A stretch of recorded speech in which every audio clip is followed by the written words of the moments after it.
All right. Because I was just rewatching your radio series. I just enjoy that stuff. Don't know a damn thing about it, but it's just good stuff. Yes, it has been a discovery process. Of course, so has solar. It's amazing how all industries kind of have some similarities. Yeah. I equate all this to buying TVs because almost everybody's bought a TV.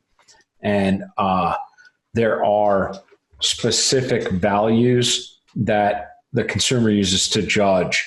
And some of those are kind of industry marketing things. I mean, they're a real thing, but it's not necessarily a real thing as in if you can perceive it. So like refresh rate on a TV. Can you really tell the difference between 120 and 240 refresh rate? I don't know. I know 240 is a higher number. I'm going to buy that shit because I'm a snob. You know what I mean? And same thing with guns and same thing with cars. And then, wait, guns have a refresh rate? Yeah, exactly. They got cycle time. Depends on that trigger, apparently. And so anytime a new shopper goes out and looks for anything, whether it be radios or solar batteries, MCTs, whatever, you're learning a new language. Like you need to look through the marketing bullshit and determine what values you should be using to compare products. Otherwise, you got nothing to go off of. You know what I mean? So step one of researching any new thing that you're looking for is trying to educate yourself in the vernacular of people that are in that industry.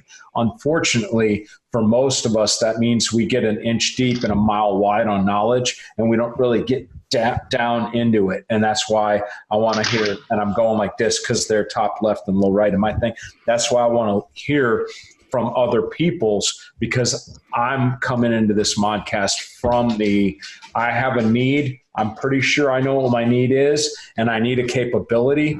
How do I become a better shopper? Not as an electrical engineer or product expert.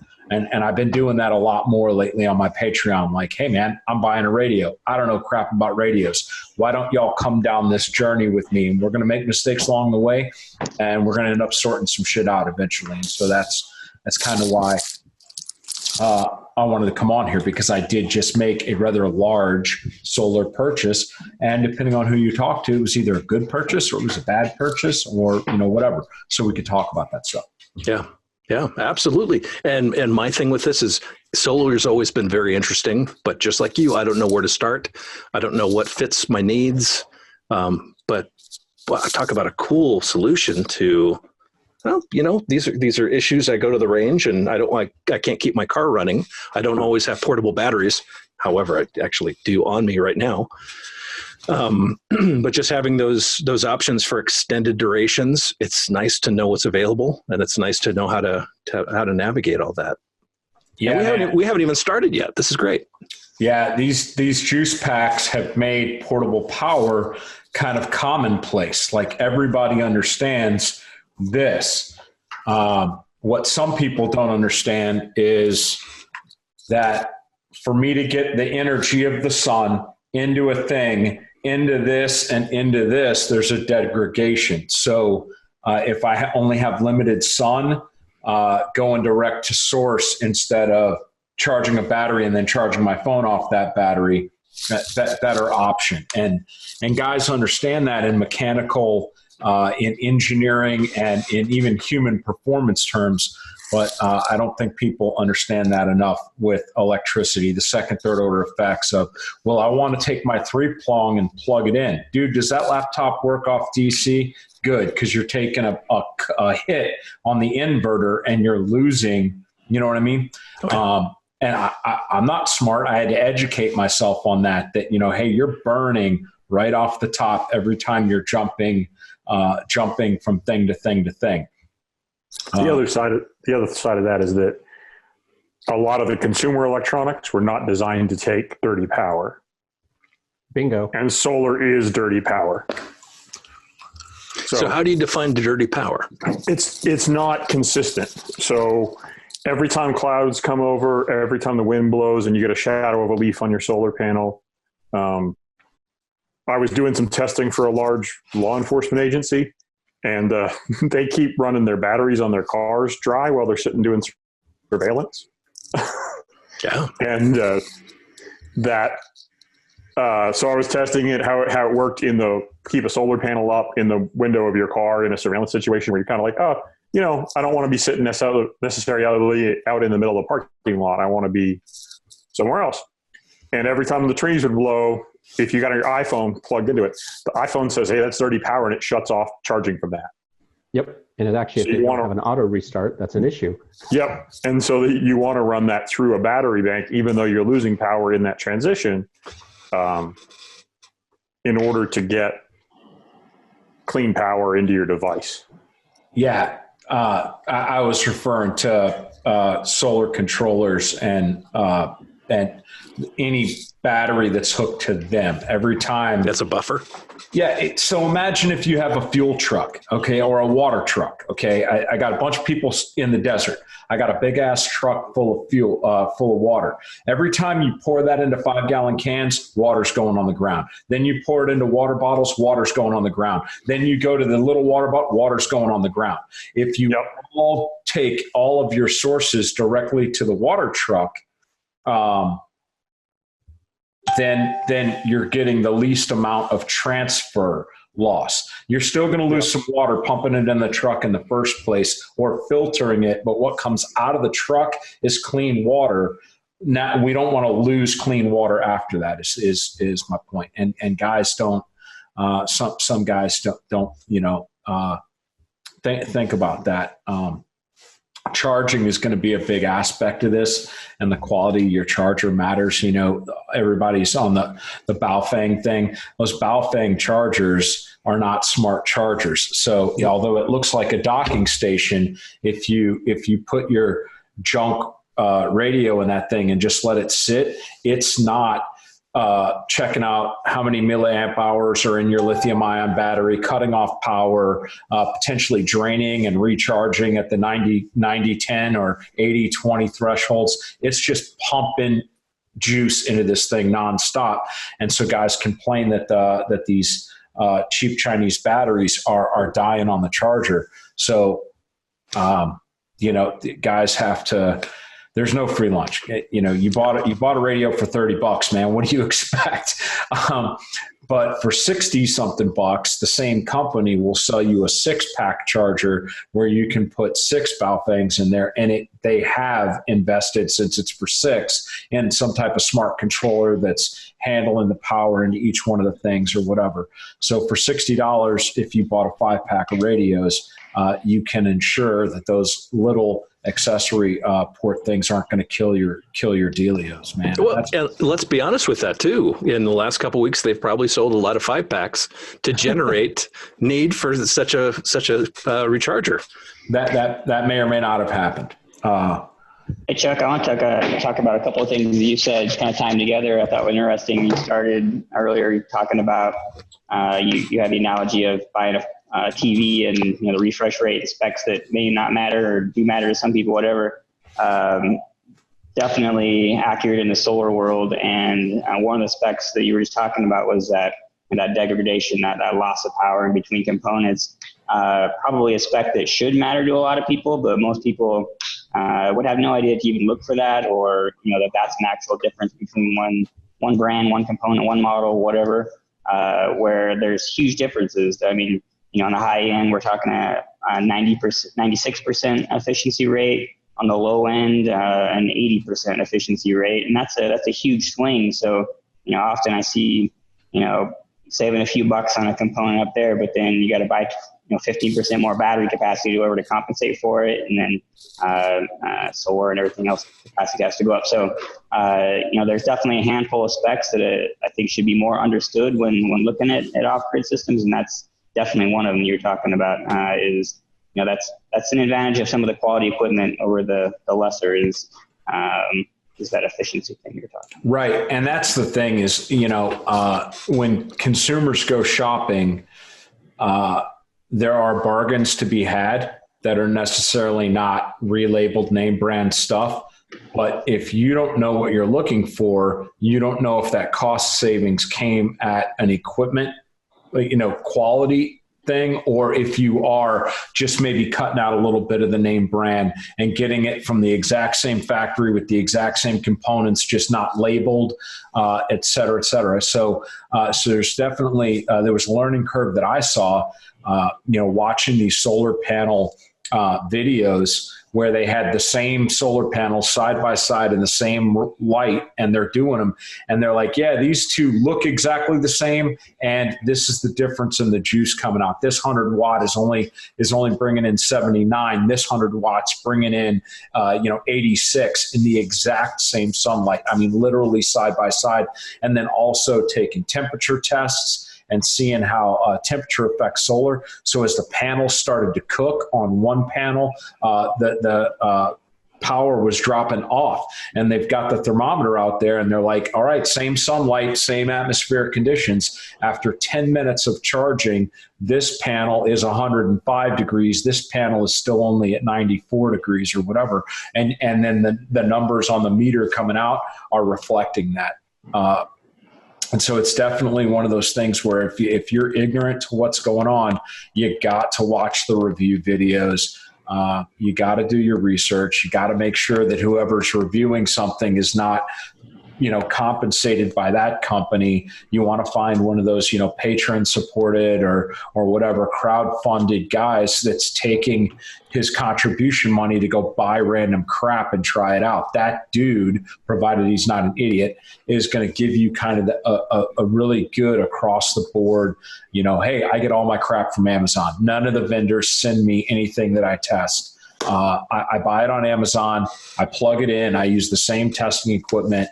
The whole scientific model of controlling variables, and there's a lot to be learned from that for sure.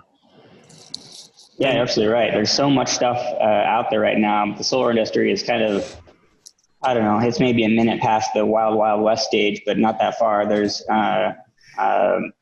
just a plethora of equipment to have to sort through, and there's no good rule of thumb as to like where that's coming from or necessarily even a brand name, because there's definitely some brands that they make really good one area of components and not very good other area components, and you got to see some hands-on test or do it yourself, and that's not feasible for the average consumer. They're not going to buy 15 different panels or 20 different charge controllers and test them all. So it takes some time. I agree. There's some really great review sites out there, and it's surprising what I've found. I've put out a few videos myself from small chargers and batteries and components, and I've ordered a ton of stuff off different sites and tore them open and checked them out. And it's crazy what you find.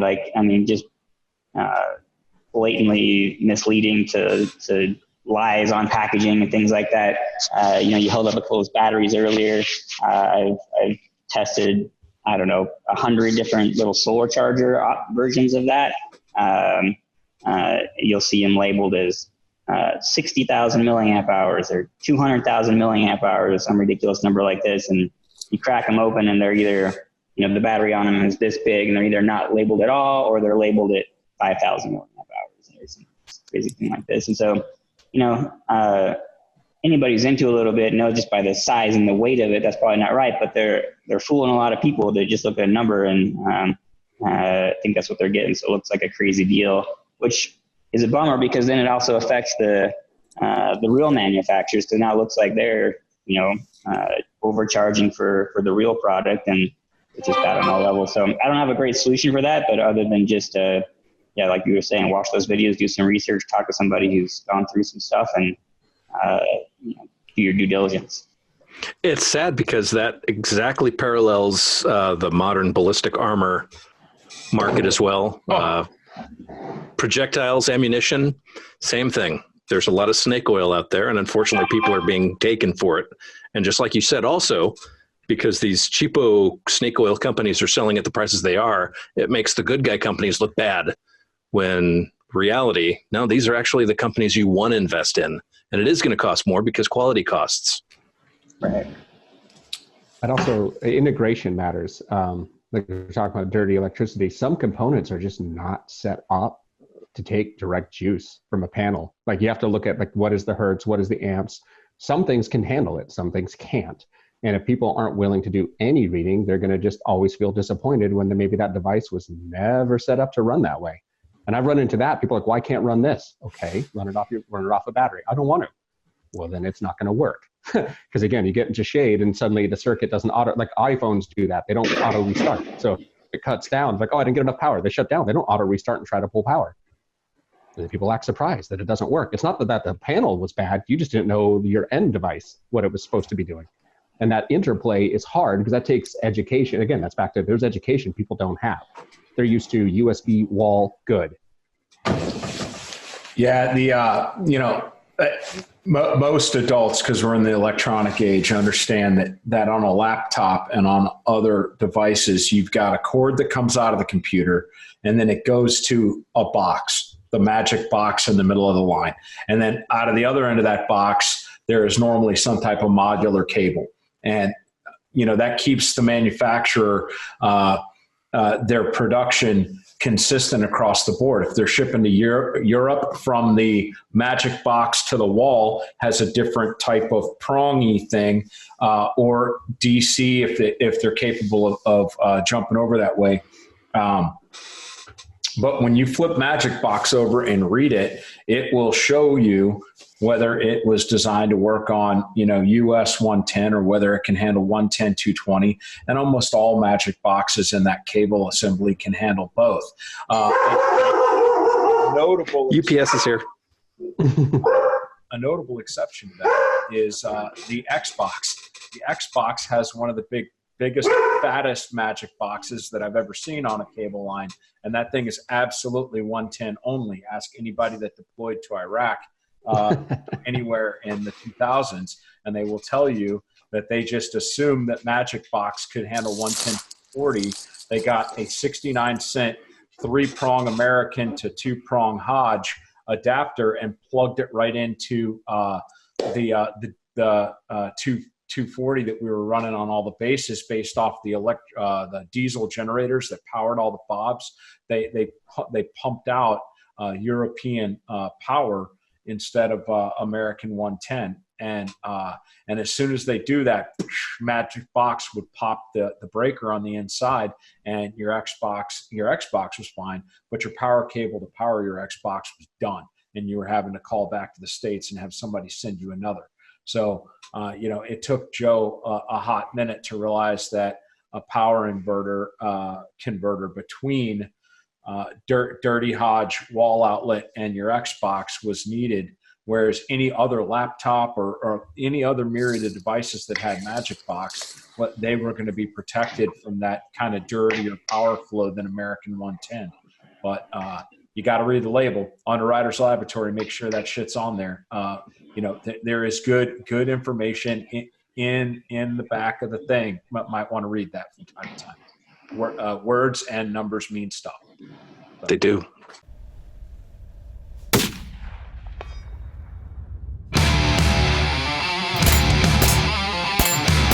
And so no fails, just kind of bringing it back to like, hey man, what were you taught when you learned how to ride a bike?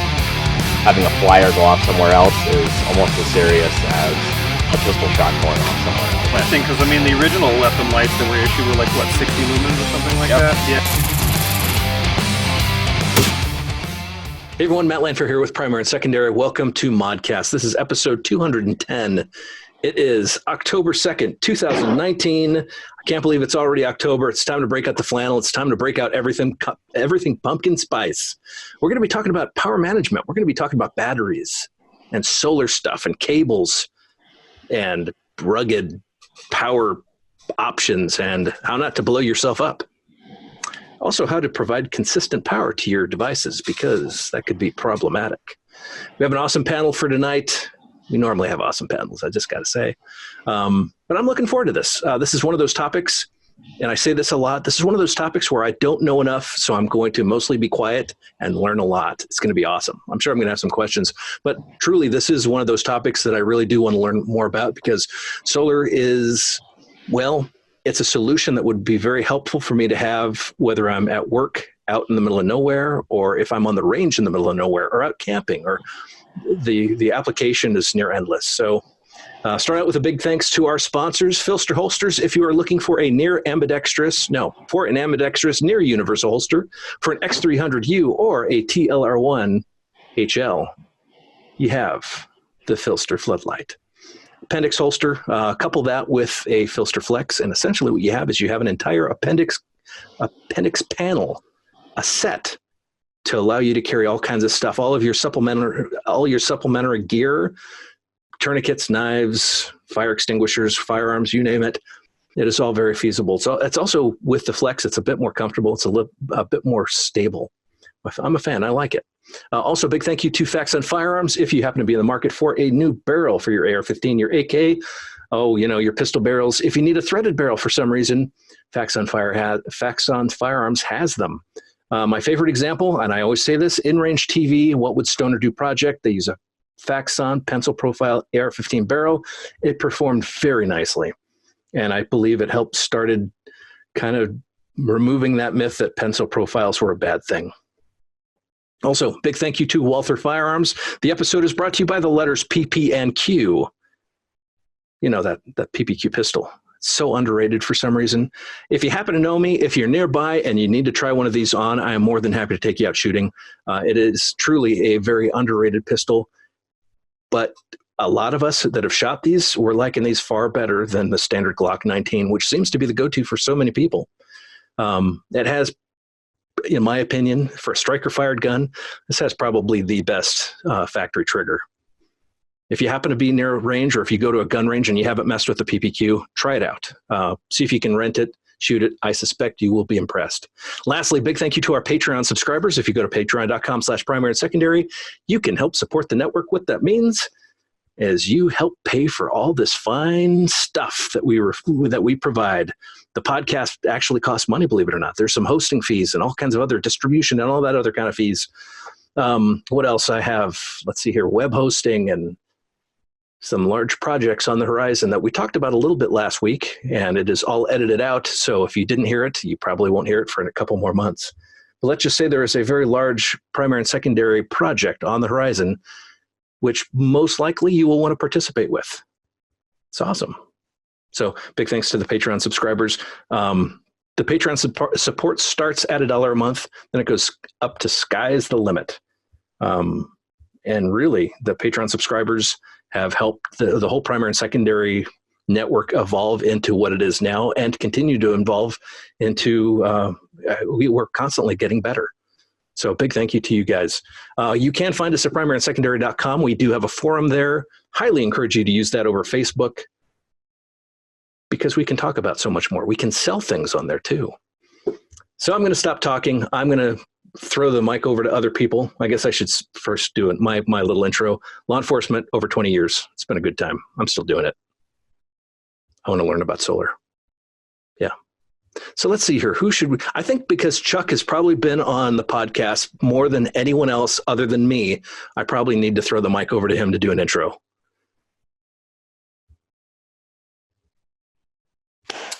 Chuck Pressburg, owner of Press Check Training and Consulting, retired from the military about 2.5 years ago, and started a training company. And I teach pistol and advanced skills, night vision, tactics, stuff like that. I also have a Patreon where I do gear review stuff that I buy for general preparedness and whatever. And I just share my experiences as a consumer with others so that maybe they can cry once, buy once kind of thing. Yeah, I love your videos. And again, before we started, I've been just rewatching the radio series, and it's just good stuff. And I'm hoping, I'm pretty sure that this is going to be very similar to that video, where we're going to get into the weeds with it. Let's go to Michael H. now. Yeah, Mike H. I'm a vagabond traveler that has a large library and over 30 years traveling overseas. So I'm going to try to share some experiences that I've gotten from using the kit we're talking about tonight from travel overseas and how it might apply to you. And a lot of mountain climbing and random things like that. Yeah, just stuff. Yep. Stuff. Mike G. Hey, Mike G. Most of my career has been spent in medicine. I have a few years working in the gear industry, either selling gear or helping to bring a couple products to market. Long-time traveler, also pretty much a lifetime interest in preparedness. So I have spent quite a bit of time, trying to prepare for contingencies, whether domestically or while traveling abroad, and have had to find solutions for various problems. And I think solar and power management in general is probably one of the big issues that comes up when you're talking about contingencies, as well as travel abroad. Cool. Sean? Sean Manix, prior fire, prior Marine Corps, lots of outdoor stuff in between and currently, and just living my best life. It's a good life. John?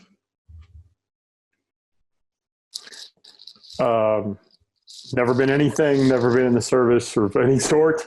I'm an outdoor guy. I spent 10 years running outdoor retail in Canada, and then ended up at Arc'teryx running their military program for a few years, Blue Force gear after that. And then I spent the last 5 years consulting, working with Polaris, working with a company called Ascent Solar, working with some people doing some information gathering systems, and currently do that and manage a software company.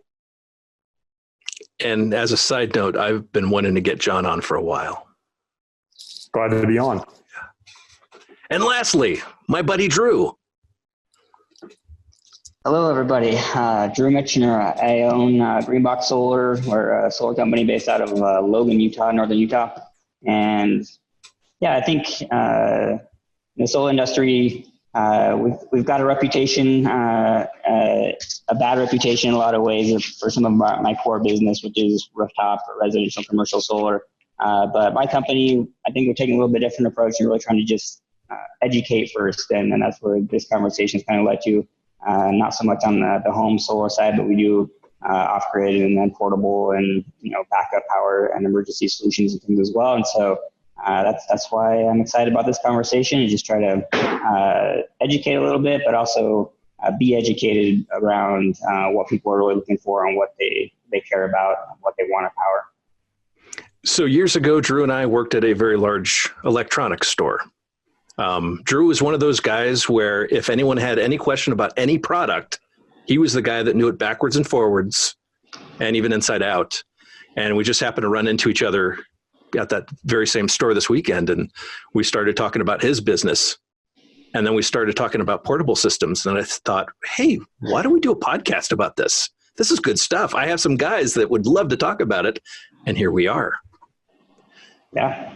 I appreciate the opportunity. I'm looking forward to this. Oh, heck yeah. Heck yeah. So right off the bat, maybe we should cover some of the misconceptions. And I'm going to just throw this out to anyone to answer this. In your guys' opinions, what do you think some of the biggest misconceptions with solar are? Along with the misconceptions, also snake oil that's being sold. What are some of the issues that the consumer's facing? Well, I think it depends on if we're talking about portable type solutions and off-grid solutions, or if we're talking about residential and commercial applications. I think we'll probably stick mostly to the off-grid stuff here. I think there's fewer snake oil type salesman issues with the off-grid stuff, and it's more just there's so much new product, and things are changing so quickly, especially in the energy storage and battery world. It's just really tough for the consumer to wade through it all. There's a lot of good, but a lot of really terrible information online as well, which is where most people start. And so unless you've got a lot of hands-on experience or you've got a friend or neighbor that has a lot of hands-on experience, it's tough to know which components that you need for what's your goal, what you're trying to accomplish, what you're trying to power, that type of thing. So yeah, I think that's maybe the biggest problem right now is just so much information. Mm-hmm. John, do you have anything to add?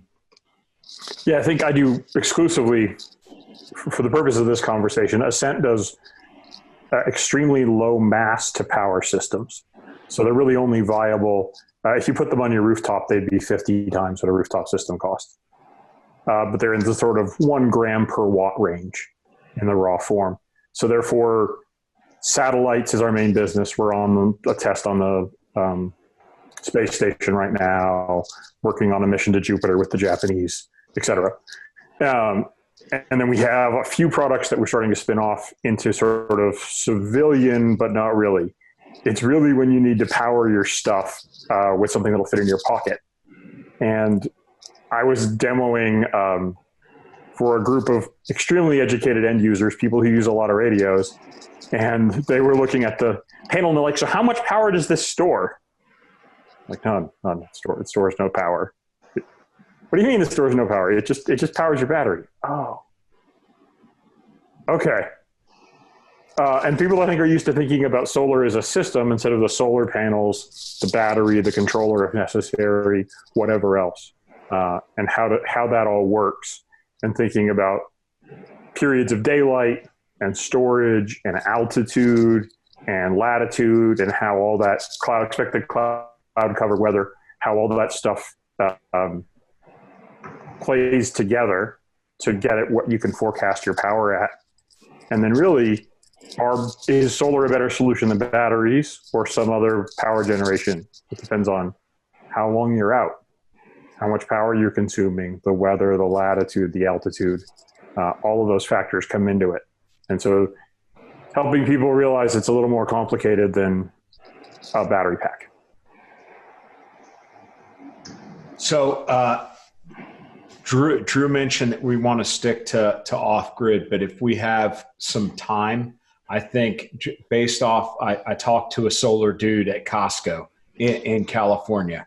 And then when I was looking at some off-grid stuff on YouTube, I had a guy that was in the real estate market talk about the reality of solar and flipping owners on houses on solar systems that were leased as opposed to being purchased or whatever. And it was very, very enlightening. I have not talked to Drew about this at all, but if he's a smart and honorable guy, I got a feeling he's going to kind of sort of say some of what I heard there. So if we have a little bit at the end, just for him to talk about the buyer beware aspects of leased equipment that you're going to pay installation to take on and off your home.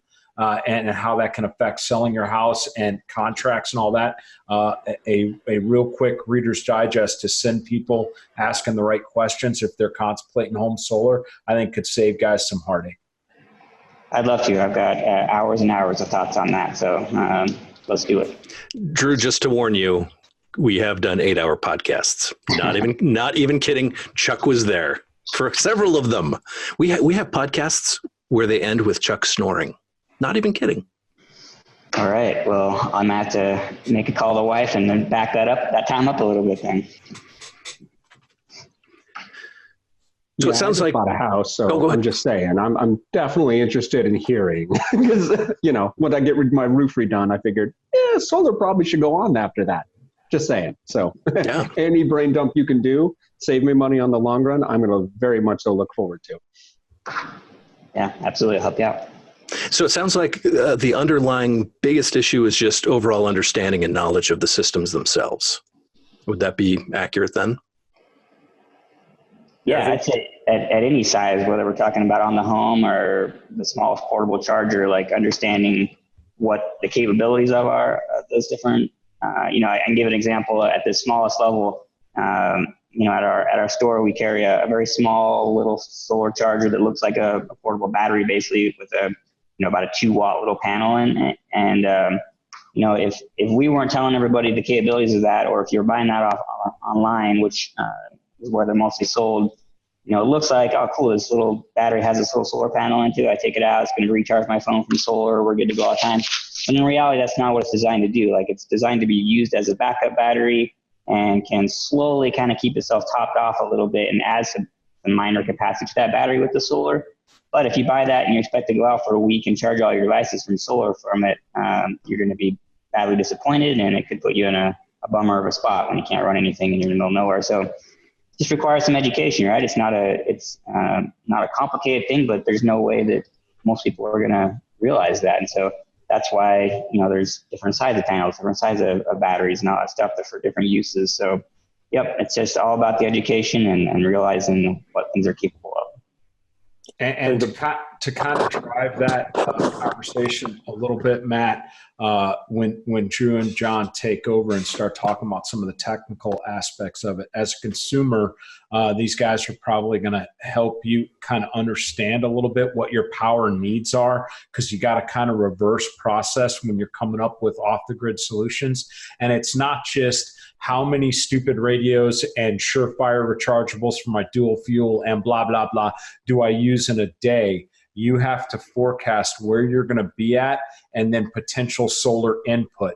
So that not only pertains to how much solar I can pull in at one time, but how much battery I want to store that power.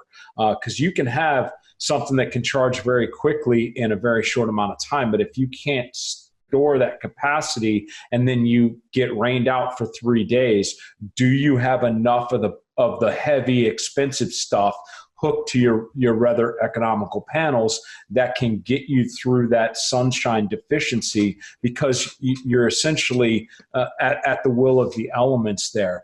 And so there's definitely some combat math that somebody that would want to use this in an emergency situation needs to understand. It's not just more panels is better. It's a reasonable amount of collection capability and then a really good assessment of what your storage and then drainage needs are going to be until the next time you get juiced up again. So they'll tell you guys how to do that. I just kind of discovered that as the consumer, that's what I need, is the right mix of this stuff. My favorite story about that is I had a guy from an 8 shop at an unnamed organization, because I don't want to embarrass him. He wanted solar panels that would go on the shoulders of a uniform that would charge a battery he legitimately asked me to charge a battery for a laser weapon. And I was like, that math doesn't work. You're like 6 orders of magnitude difference between those two things. Lasers that can hurt people and how much sunlight I can gather from your shoulders are not in the same world.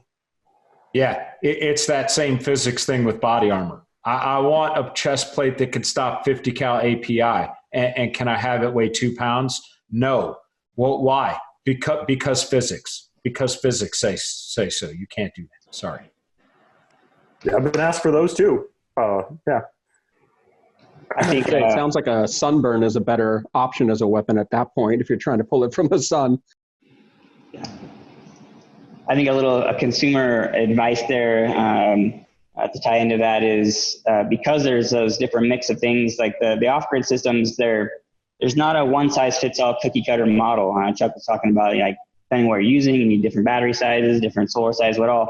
And where the solar industry has been for a while now and gaining popularity is, not the off-grid stuff. And so you've got a lot of sales companies and a lot of companies in general that they just don't understand how the battery thing works. And so when you, as a consumer, if you're asking questions about batteries and you're having somebody say, oh yeah, you just need this size of battery and it'll cover you for 2 days or 3 days or whatever, without digging much, much deeper and asking some questions, then that would be a big red flag if I was a consumer, because there's no way. I mean, you're just guessing at that point.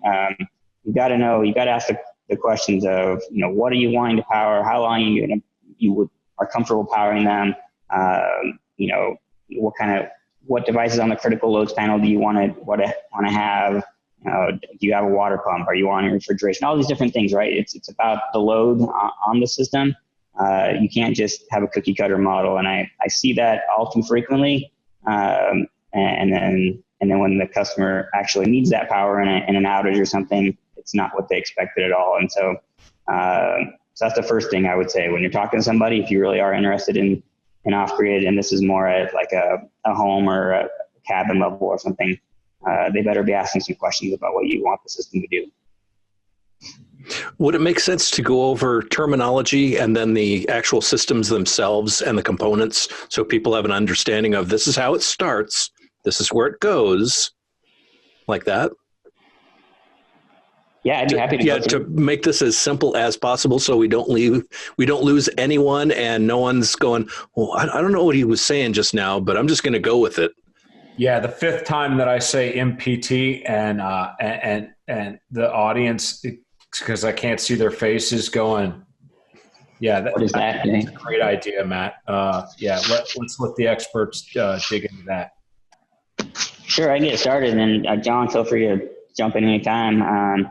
I can go through just really at a basic level for an off-grid system, kind of the four main components, and then we can dive a little bit more into some of the options inside those components and why they might matter. So, probably the most basic and most understood part of it is the solar panel. So that's where the whole thing starts, and that's probably the piece of the equipment that for the most part, with the exception of very specialized applications like John and Ascent, hasn't changed all that much. So they're getting more efficient.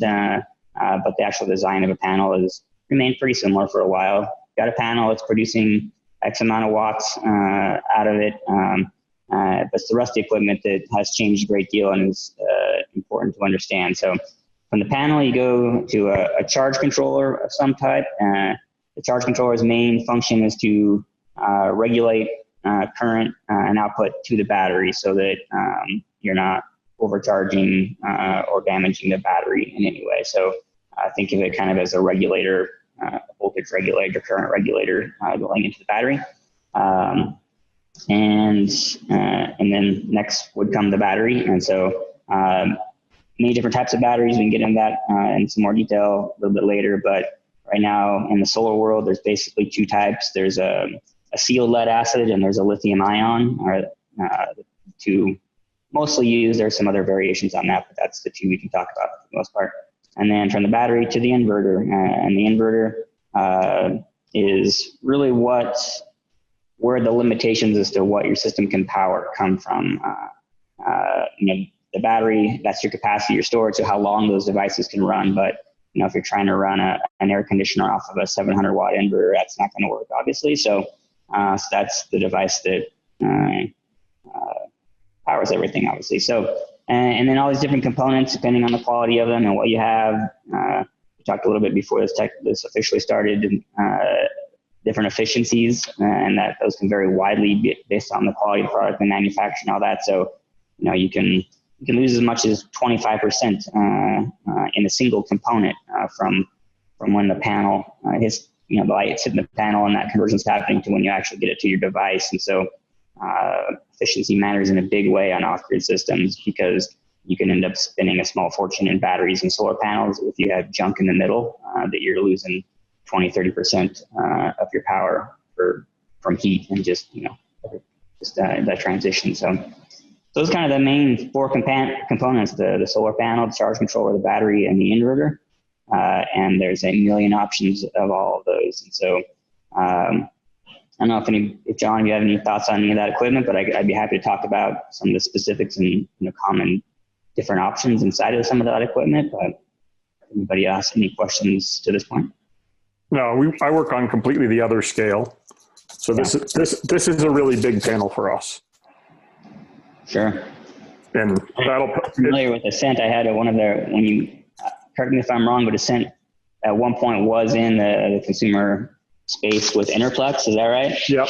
Yeah, it was. I had early portable Interplex stuff. It was ahead of its time at that time, and it looks like maybe you are still ahead of everybody else. Yeah, the new stuff this is 2 or 3 years old. I've got a prototype that'll be here in a couple minutes that's a current generation, and I can get about 20 watts folded into my back pocket. Yeah. So that's sort of, and the realm is for that, the mission that was developed for was to keep sat phones, cell phones, other USB powered devices and to be able to recharge 18650s, 123s, AA's, and AAA's, so that a guy who is away from power resupply could keep his comms and weapons up and running. Lights, lasers, optics, night vision devices. Lasers. Yeah, lasers. I don't know if we have anybody who knows anything about those here. But keep those up and running when you're cut off for long periods of time. One of the things the military has taken a long time to understand is that not all solar panels behave the same in storage. So the Marine Corps and elements in the Army bought a huge number of solar panels that they then, as the military does, stuck in a warehouse somewhere. And when they pulled them out 5 years later, they were 70% degraded. So that's an issue there's a whole bunch of different chemistries behind solar panels, and those different chemistries behave differently in terms of the wavelengths of light they absorb, but also how they degrade over time. A lot of the very common household and industrial systems have a very sharp drop off at the beginning of their life cycle, and then tend to stabilize. So you always have to, in my experience, you have to overbuy at the beginning to make sure that you have the capability down the road. I don't know if that's still true, Drew, for commercial systems you're seeing out there, or if they're rated for what they'll be after they degrade. Yeah, it's a little less of a steep drop off, but there is definitely a huge variance in product quality. Different manufacturers, you can a good panel will have a degradation rate of 0.25 to 0.3% of a year, and the junk will be over 1% a year, and not covered under any kind of warranty or anything. So that's a huge difference, right? That's a 2/3 less life in a system. So that is definitely one of the specs, one of the things to look for that has a real world application that you would care about in a panel is its degradation rate.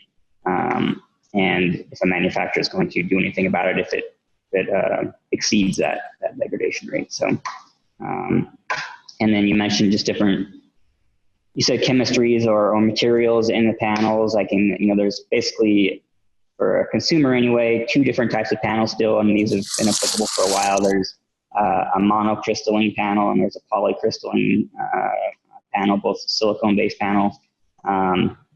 Poly's been around for a while longer. It's a little bit less expensive, not quite as efficient, but still has a lot of really great applications because you can cost on it's quite a bit lower. Most things now, especially at a residential level, are monocrystalline. Do have a little lower degradation rates, like we talked about earlier. But for the most part, it doesn't matter a whole lot. The cost is evened out for the most part on that. But by default, you're going to see a lot of monocrystalline. But I would look at that degradation number that you mentioned. That shouldn't be more than a 0.5% a year. Else you're probably getting into some garbage. Yeah, and what we've found is some of the more common portable systems actually have a dark storage degradation rate that's significantly higher than their in-use degradation rate, which is kind of counterintuitive. You figure, it's out of the radiation, it's stored in a warehouse somewhere, it's not going to degrade. And it turns out that was not the case.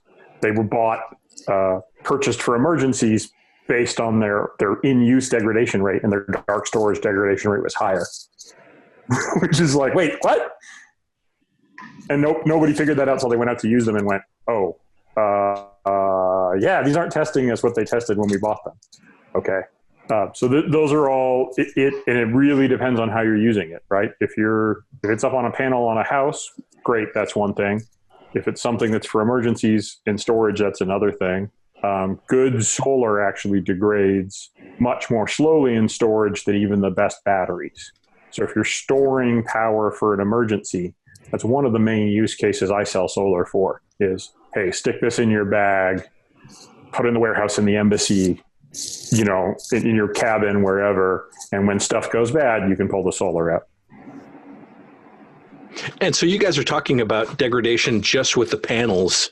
I understood one of the issues with solar in general were the components that were connecting it to the battery and all of that. Is there also degradation there? It's not so much degradation as it's just a failure rate by different quality of components and an efficiency loss. So I suppose those could get misunderstood a little bit. So degradation more referring to kind of an expected decline in output on a panel over time, whereas the rest of the components would just be kind of a set efficiency loss. And that, as the components wear out, I suppose that could get a little worse over time, but there's not like a pre-known number. It's, we don't know that this charge controller is going to decline by 2% a year or anything, but they will have a rated number, inverters and charge controllers, especially inverters, that I think they're required to have an efficiency rating on them. So, it'll show 94%, 86%, whatever efficient. And that just means, from the battery to the other side of the inverter, the output, it's losing 10%, 14%, whatever of its power. So there's kind of some tolerance stacking going on as it ages.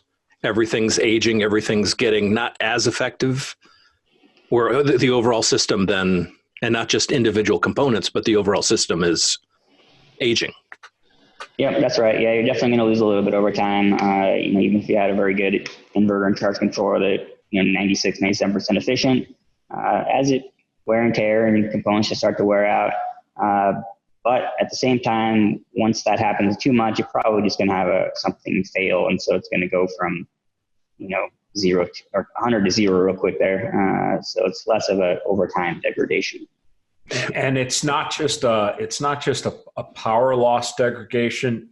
When we talk about inverters, there is actual stuff that is drawing off of the battery that's stored your power. If you look at this, all-in-one boxed up for the consumer thing, that right there, that's cooling fans. When I turn on my inverter, the inverter creates heat. And so the battery that's supposed to be charging my dang radios is charging these fans in the back that go. And so I'm powering something more than just my damn radio because I got an inverter. But if I went DC off the front without having to use the inverter, then those cooling fans wouldn't kick on. So there's an actual mechanical thing happening inside of that project box package to the consumer that you guys just kind of need to know about. There's noise, there's heat, and there's mechanical stuff moving inside of that packaged system for the end user. With these systems, specifically like man-portable type systems, are you able to swap out components as needed, or are they all some semi-enclosed unit? This is showing you how much I actually know about this, because I don't. So if I'm going to make something, I'll use my old standard Lance Corporal resistant, because Lance Corporal proof is not a thing. Lance Corporal resistant. I'm going to make it so you can't take it apart. We're going to pot all the electronics. We're going to cover them in epoxy. We're going to screw all that down. And yeah, that'll be Lance Corporal resistant for, a few hours. It'll be, I have difficulty explaining to engineers how difficult the average end user is on stuff. Chuck probably has really good stories about this. When Arc'teryx launched its first, the backpack for the Marine Corps, the ILB, we'd get phone calls. Hey, we busted a bunch of zippers. And we're like, we had our own pull tester. And we're like, those take like 1,500 pounds of force to pull apart. And we'd go go down and visit the facility, and they'd broken the zipper. And so you'd follow the user around, and you'd find somebody standing in the back of a off-road truck throwing loaded backpacks off the side of the truck into a ditch over and over and over again. And you're like, oh, okay, well, yeah. We never really envisioned that. So that's long, but the short answer is, if you're going to make it durable, it's not going to be it's going to be much less user replaceable. And that's a trade-off between user serviceability on one hand and durability on the other hand. And you got to pick your poison. So Matt, there's essentially three ways. If we're talking about soup to nuts, a solar system, they're marketed in three kind of different ways. You have individual components, so that somebody that has a knowledge of electrical or whatever can buy components and fit them in whatever form factor they want. That's called DIY. And then you have solar shops like Drew's, where you bring your rig or whatever, or they go out to your place and they affix these components. So you have a professional installation versus do-it-yourself installation, but you're buying component by component. And then you have these one-stop shopping where you throw money at the problem. They take all this stuff, package it in a form factor. It's got a handle on the top, and there's an instruction sheet. Plug solar into here, plug external charger into here. Do not plug in solar and external charger from house power at the same time. Output goes this way. You can do this many batteries, blah, blah, blah. But inside of there is a thing, just like you could see over Drew's shoulder. He's got that backstop with inverters and mounting hardware. There is something like that built inside of this box, and they just put it in a package that it is grab and go. So if I want an RV system that is suited to my specific needs, or a trailer system, or whatever you want to call it, if I take my trailer to an RV or to a solar shop, they're going to look in the nooks and crannies in the counter space and all that stuff, and they're going to be like, all right, we're going to put the inverter right there. We're going to run a cable over here. The display for the MPT's got to go over here. This is where we're going to drill through the outside and have the plug-in from your solar. Based on the amount of solar, the gauge of wire is going to need to be X diameter or whatever. So just think about it like car accessories. You can put your own stereo in the car at your own risk. You can pay the shop you bought the car stereo from to install it, or you can hook your iPod up to the Bluetooth and pump it in that way. Either way, it's still all the same components. It's just how you get them to you. Yeah, I think both those are totally correct. I think people are super hard on their stuff, and I think they all have the right place. I think those super convenient mobile solutions that are kind of prepackaged are great for a lot of people that just want the end product to power what they want. And they don't want to think about it. The pros and cons there are kind of convenience over cost. Those usually cost more for smaller amount of output and storage capacity, but you have a whole lot of convenience and you don't have to think about it, and they often just work if you get a decent product. The DIY stuff I think can be a really great solution for small off-grid stuff, cabins, RVs and stuff. They're not terribly difficult, and a lot of people want to take on that challenge. And then there's some people that just don't want to think about that either, and that's why there's RV install companies and companies like mine that can help them out. But yeah, having interchangeable parts for mobile stuff doesn't really exist and wouldn't really work too well. One asterisk on that, though, there are systems that you can expand and add on that are definitely made to be mobile. You're not really tearing into Chuck showed that Interflex, I think is what it was, that Kodiak earlier. And you can't really tear that down and get anywhere, but you might be able to plug expansion batteries into it, or extra solar panels onto it, as many as you want or whatever. So there are ways to expand it. You're just not tearing into the guts of it. To kind of give a little visual on a really small mobile system. So this is, iPad sized roughly. That's all the electronics built in there. And then under the cover, you can't really see it, is the USB port. So this is as small and as simple as it gets, almost. And this is on a flexible substrate. For mobile, there's rigid systems and flexible, and then different flex with different physical properties. So durability, resistance to UV, what exact bandwidths of the light spectrum they use, all of that matters depending on what you're doing. Those are.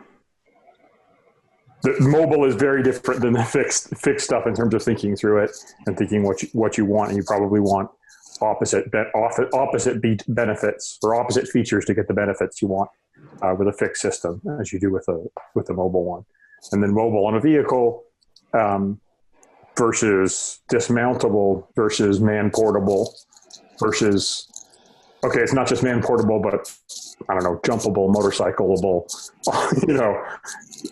really rugged use are all different use cases. And you want to think about, what are you going to be doing? Yeah, the big takeaway from what John just showed you was he pointed to a nub on the outside that had electronics in it. That's some type of control of flow that we'll call it brain box, since I already used the magic box on the Xbox. So we're going to call it a brain box. It has a little brain box on it. You get a fold out cloth panel from Amazon that comes with panels and then some cables. And there's no brain box. That's what we're talking about, dirty energy. That's where it's just straight push through. Energy comes on right into your phone, whatever that is. And that's why they're $29 instead of a more expensive system that's actually controlling output volume. Yeah, and all of this stuff, in terms of the tools you'd use, is all getting smaller and taking less power than it used to. One of the guys who I wish I had on was out working, and he was out working with, civilian phones. There's a kit I sell at one of my other companies. It fits in a 12-liter sling bag, and it contains 2 redundant satellite comm systems, 8 cameras, a number, I can't count how many microphones, and it's building a 3D, multispectral map, including RF as you walk. And that's powered off one solar panel this big we sew into the back of the bag. And clearly that's for the Instagram market, right? That is to do information gathering in disaster scenarios. That's what that company does. That is cool. Yeah, so that you should have him on at some point, but he probably needs an interpreter. One of those.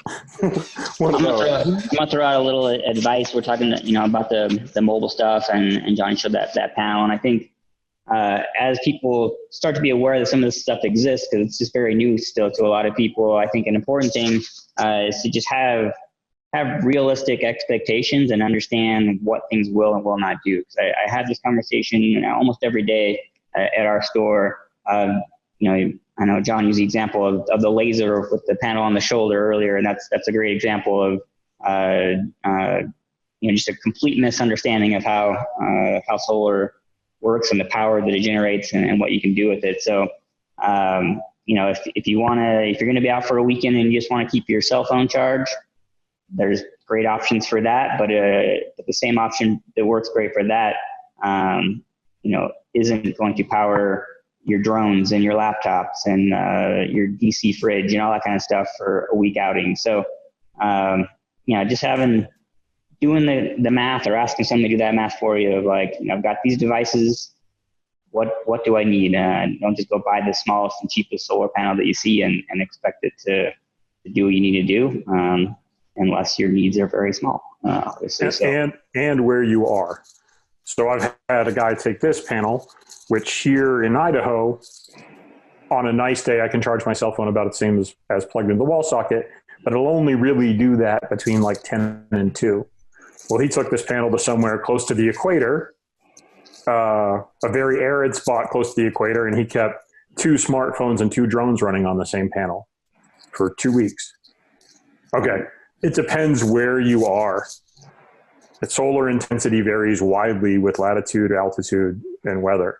And that's a really hard concept for people to get. That, like a lot of people are telling you what the output of their panels are, ideally positioned at the ideal angle at the equator. Well, that doesn't apply to anyone in the US.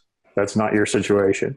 And so it's the mobile stuff, especially, I've seen huge variations between what we measure when we buy it and test it and what's written on the boxes in almost every case. That is very cool. Let's talk a little bit about that number. I think this is good for people to know as well. This is very applicable for off-grid stuff. So a lot of off-grid panels will have a rating on them that'll show, 100, 160, whatever watts. And what does that really mean? Because as John just talked about, that can vary widely depending on where you are, what conditions are, or whatever. So when you see a panel that says 100 watts, that's under test conditions, and test conditions are, and there's an industry standard on them for sure. I think they do a pretty good job of that and maintaining that. but it's basically very near ideal conditions. So think of it as if you are in July at 2:00 in the afternoon at not a super northern latitude or something. So pretty ideal conditions.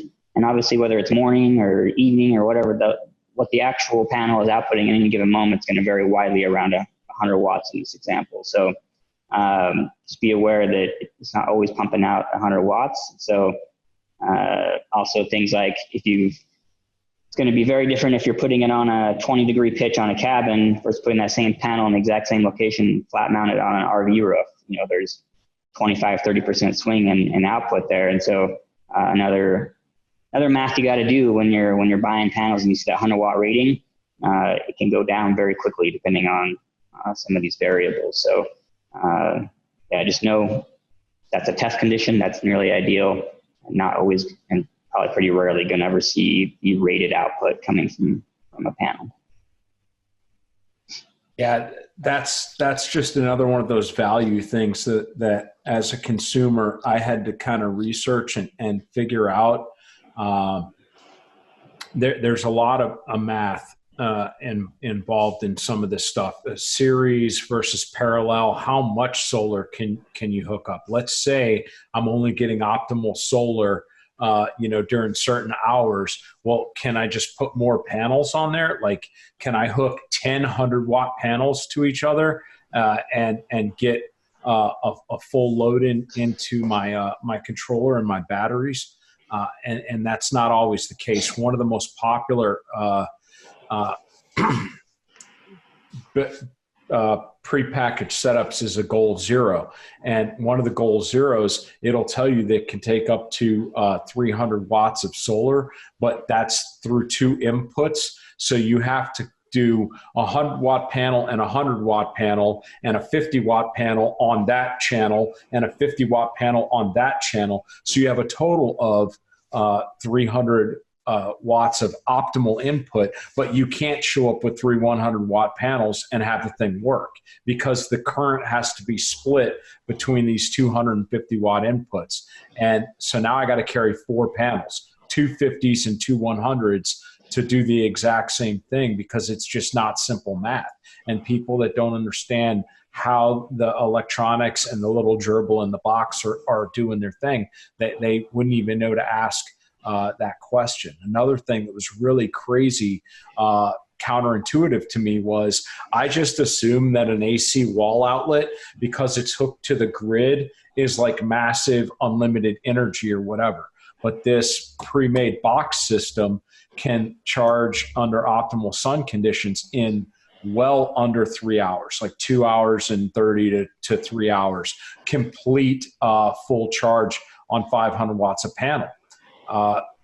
It takes almost 9 hours to do the exact same thing, hooking it with a 3-prong straight into the grid, hooking it into America, like the nearest nuclear power plant or whatever. Like, shouldn't that be better? It's the unlimited power. It's the magic sauce coming from the street, but it is over 3 times as slow. So when there's a storm coming and I haven't charged my thing up, and I know I might be losing power, but the clouds haven't hit yet, maybe throwing the panels up outside is actually going to get me the juice that I need faster than hooking it up to the AC charger in my house. And that from a non-electrical person, like I just sat there reading that in the instructions and I'm like, what you talking about, Willis? Like, why is that?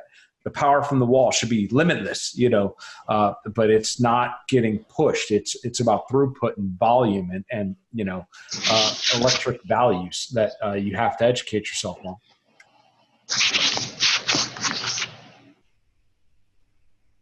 Again, that's just cool. Mike or Sean, do you guys have anything to add? I was just going to point out, like, kind of piggybacking off what Chuck said, the system, like learning and reading what your system is actually capable of matters. My own experience, I have one panel, and actually I think I threw this on the back end a long time ago, that has literally traveled the world with me. Little monocrystalline, like voltaic.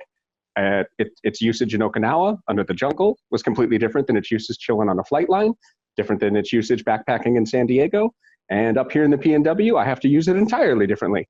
because of my lighting conditions. Same exact setup. And then when you get to like what I consider what Chuck's talking about, I call those like the base camp setups.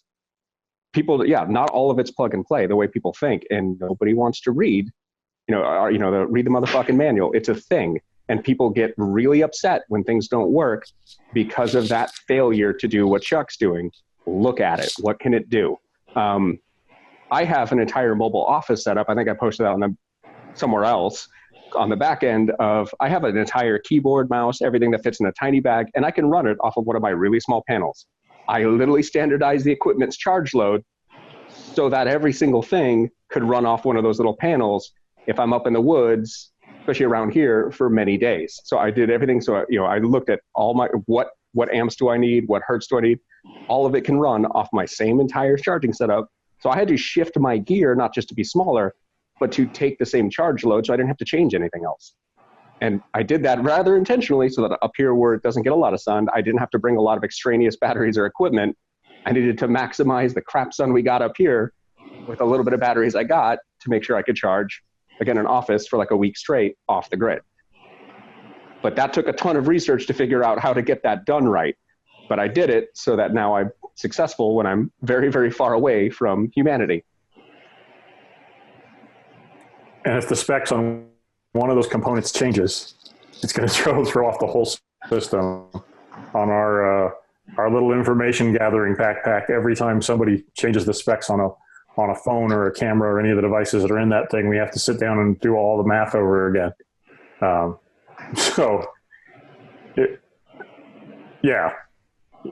Knowing when you're trying to optimize, knowing everything that's coming out matters.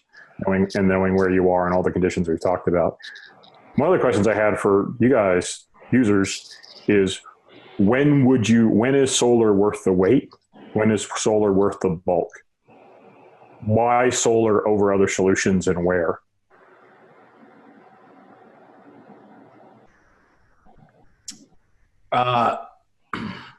Prolonged operations. So I might be able to do disposable batteries and lower my overall burden in cube space for a short duration mission. But on a long enough duration mission, even if money is no object, I can't, at 6 or 8, I can't remember, man, 6 or 8 CR123s to run my FLIR thermal site for 4 to 6 hours. I can't go to the field with 250 CR123s for a week-long op. At some point, it becomes prohibitive. Whereas if I got rechargeable, quality rechargeable batteries that were putting out the exact same power output and had close enough form factor that they would fit into the housing, I bring a small charger and then a solar solution, and now I can be charging up during the day. How much solar I need is a factor of draw at night versus charge during the day. I got to have enough panel that by the cycle of darkness, I've got batteries to get me through the night if I'm using that in a continuous, mission critical type of situation. And that's the math that we were always having to do. On the military battery side, you had the 5590 as the disposable lithium ion battery for the Singars and all of the Manpack radios. And that battery was about $65 and would run the radio for about 16 hours. And then it was done. Whereas the rechargeable version of that was much heavier, and did not last as long. But it could be charged. Its charging station was the size of a small Pistol Pelican case. So that's significant. You would pretty much need a vehicle to carry that. You would not carry the charger for the 3390, I think, is the rechargeable 2590. 2590. But the battery, the bulk was the same, but the weight was significantly heavier. And then you had the charger on top of that. But if you had a TOC, Tactical Operations Center, that was only running the generator for power at certain times of the day, because of fuel constraints, you could be solar charging those radios. And when the Jenny was down, you could run the Manpack radios in the TOC off of rechargeable 2590s. When the Jenny came back on, you flip over to a power inverter and plug into the generator's grid to power all the Manpack radios. And then you throw the 2590s on the charger for the next time the generator breaks or goes down to fuel conservation. So there is definitely a time, and each individual user has to look at battery consumption across all their systems. It's no different than like what I was saying for emergency for your house. How many batteries do I need to keep critical stuff in the house powered up? And then how long does it take to replenish those batteries? So, John, I give you a little insight, both from just personal experience and what my customers are telling me, and this is more around outdoor recreation use, backpacking, hunting, that kind of thing. But I would say for the majority of people, having more battery than solar is, when you're talking about the weight versus solar output, is probably better.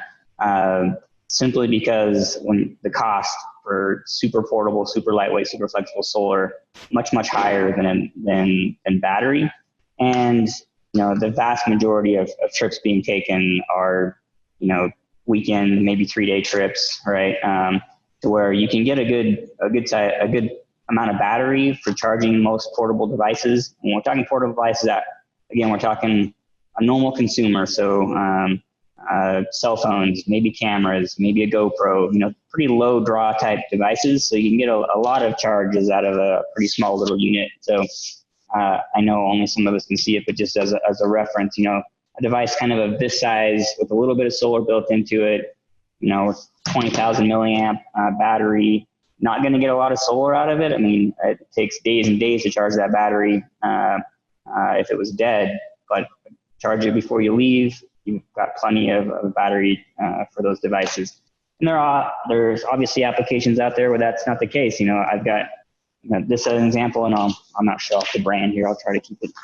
But a device like this that has a lot of storage and solar, great for a consumer that does go out for a week, 2 weeks at a time, hunting, backpacking, whatever. And now that weight to solar ratio is changed. You still have good battery, but you're not having to pack around 15 of these to keep it rolling. So it really just, I think people can overkill it and underestimate how much they're going to use.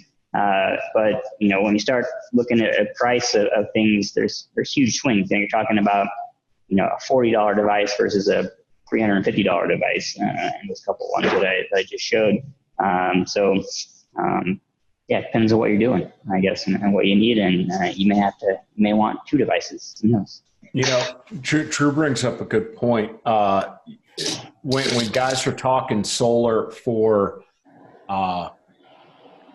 sustainable energy, it's got to be a zero-sum game where the storage capacity and draw match the energy collection capability. If you're just using your solar for short duration or for emergencies or whatever, essentially all you're doing, or you can configure a system where you're just prolonging battery life. So instead of a battery dying in 48 hours, even with full solar, your draw is greater than what you're bringing in from the sun, but now it's not 48 hours. Now it's double that.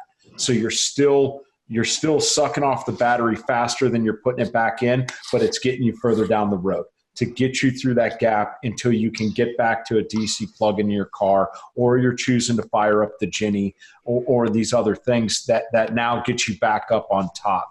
So that's an alternate way of looking at it, and it's a very, very good way to minimize that weight and bulk, is to just understand, look, the system that you have is not a zero-sum system. You can't draw and expect to get the collect on the other end. but we can extend your duration out in the field with a system like that.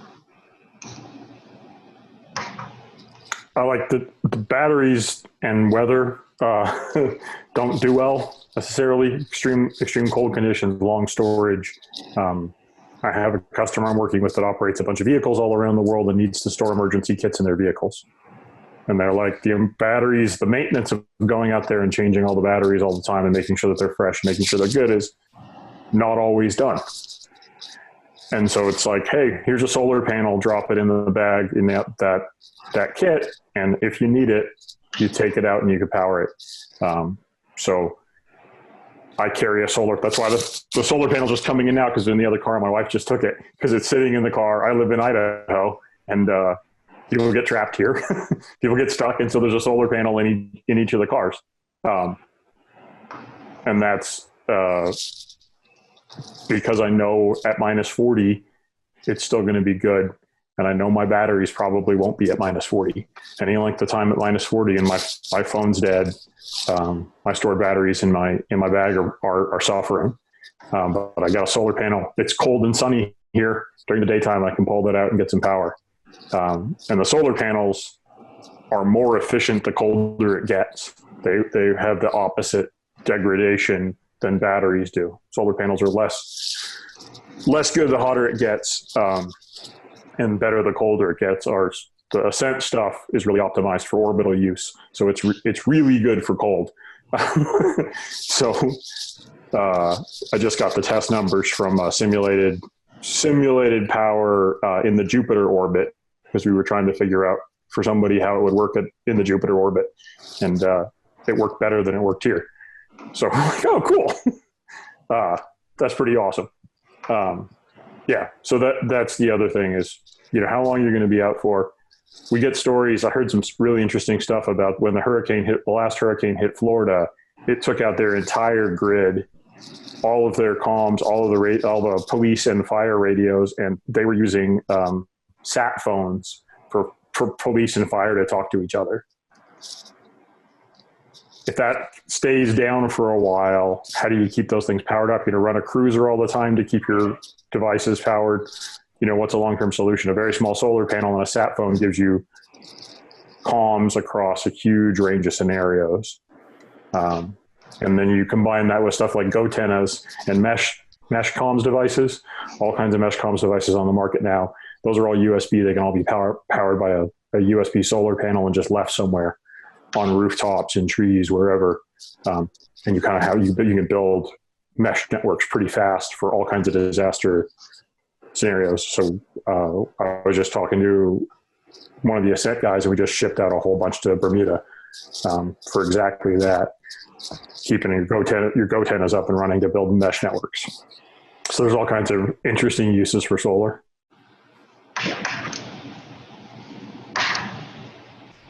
Matt, I'd love to talk a little bit about batteries and maybe some real practical kind of consumer advice, I guess. Please for batteries, do. for off-grid stuff.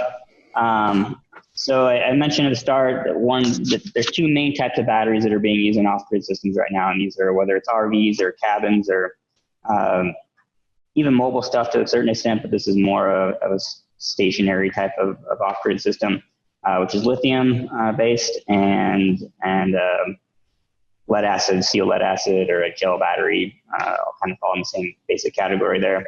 And I think because of the price tag on the two different kinds, people are shying away from lithium a lot right now. And I think a little education might change people's mind on this because the long-term benefits far outweigh that short-term cost. So most RVs have the deep cycle, similar to a golf car battery, battery in a boat or in a marine application, been used for years and years and years, minor improvements, but mostly unchanged. The positive on these kind of batteries, they're very inexpensive compared to lithium or other solutions. Maybe a third of the cost, or it looks like a third of the cost on the surface, but a couple big things to know when you're looking at battery sizing is on a deep cycle battery, a lead acid battery. If the battery is rated at 100 amp hours, which is a pretty common size right now, you've really only got 50 amp hours of usable space. And this is important. So you can't discharge them more than 50%, else you start to damage the battery and lose total capacity. And so I see this all the time on RV systems. People come in quite often not understanding why their battery won't charge or why they just installed the solar and now the system isn't charging itself. It's because they've completely depleted their batteries to a 0% charge state once or twice or whatever, and it can damage them very quick. And so because of that, if you need 100 amp hours of storage space or storage space capacity, you have to buy 2 of those batteries. And so that offsets a lot of that cost difference. So now maybe you're buying 2 $250 to $300 batteries when you could have spent $800 to $900 probably on a good lithium battery of that same capacity. You don't have that same discharge solution. Lithiums are, in the worst case, 80% discharge is what they recommend. A lot of the good ones are now at 100%. Like you can run them completely down and it's not going to have any long-term effects on them. Maintenance becomes a lot easier. There's not putting any electrolytes, refilling those batteries like you on the lower end deep cycles, not emitting any kind of gas, so you can install those inside the RV, inside the cabin, in a living space, whatever. The temperature operating range, which John talked a little bit about earlier, is much better on a lithium. So colder and hotter temperatures, you don't have to worry about them as much. So just a lot of huge benefits. And for the average consumer, it allows them to just not think about it, right? You can install it and go maintenance free for a very long time. And then the other, maybe the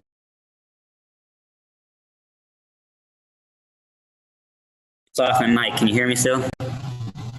You can. Okay. Is how long that battery will last and a cycle life rating. And so even a very good deep cycle battery, a lead acid, maybe 750 cycles. When I say a cycle, I mean fully charged to completely discharged. And so 750 on the best of them. On a good lithium battery, we're looking at 3,000 cycles, complete cycle from charge to discharge. So that's a huge difference. So you take the price of the battery and divide it by the cycle life on it, and now lithium becomes far, far cheaper than deep cycle. So I know it can be a little bit of a front sticker shock for some people, but the ease of use and long-term benefits of the lithium for cabin use, RV use, especially, I would suggest all the time. I think there are still uses for the deep cycle. It's because they're cheaper. If you're not using it very much, good conditions, not big variances, temperature, things like that, there can be practical uses for those. But I'd say go lithium if you're putting in a system that you're going to be using very much at all. That's my advice. Not just because I'm trying to sell you more. I think it's just a better solution, right?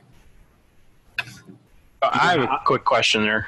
What are the environmental concerns for lithium? Do they fare well in temperature extremes, like really cold weather? They fare better certainly than a deep cycle battery. So a common temperature range on a good lithium would be a little bit below freezing. Its operating range, the storage range is a little bit different. So about 30 degrees to about 115 degrees Fahrenheit. It's safe to use those. They're just sitting there doing nothing. That's at a cabin in the winter, never being used. It's not going to hurt it to be colder than that, down to about 0. There can be variants of different brands, different specs, but that's certainly better than a deep cycle where they've got to be more protected and sheltered. So still have limitations, but they're better. Okay, thanks. Yeah, generally speaking, I'm going through go for it, Chuck.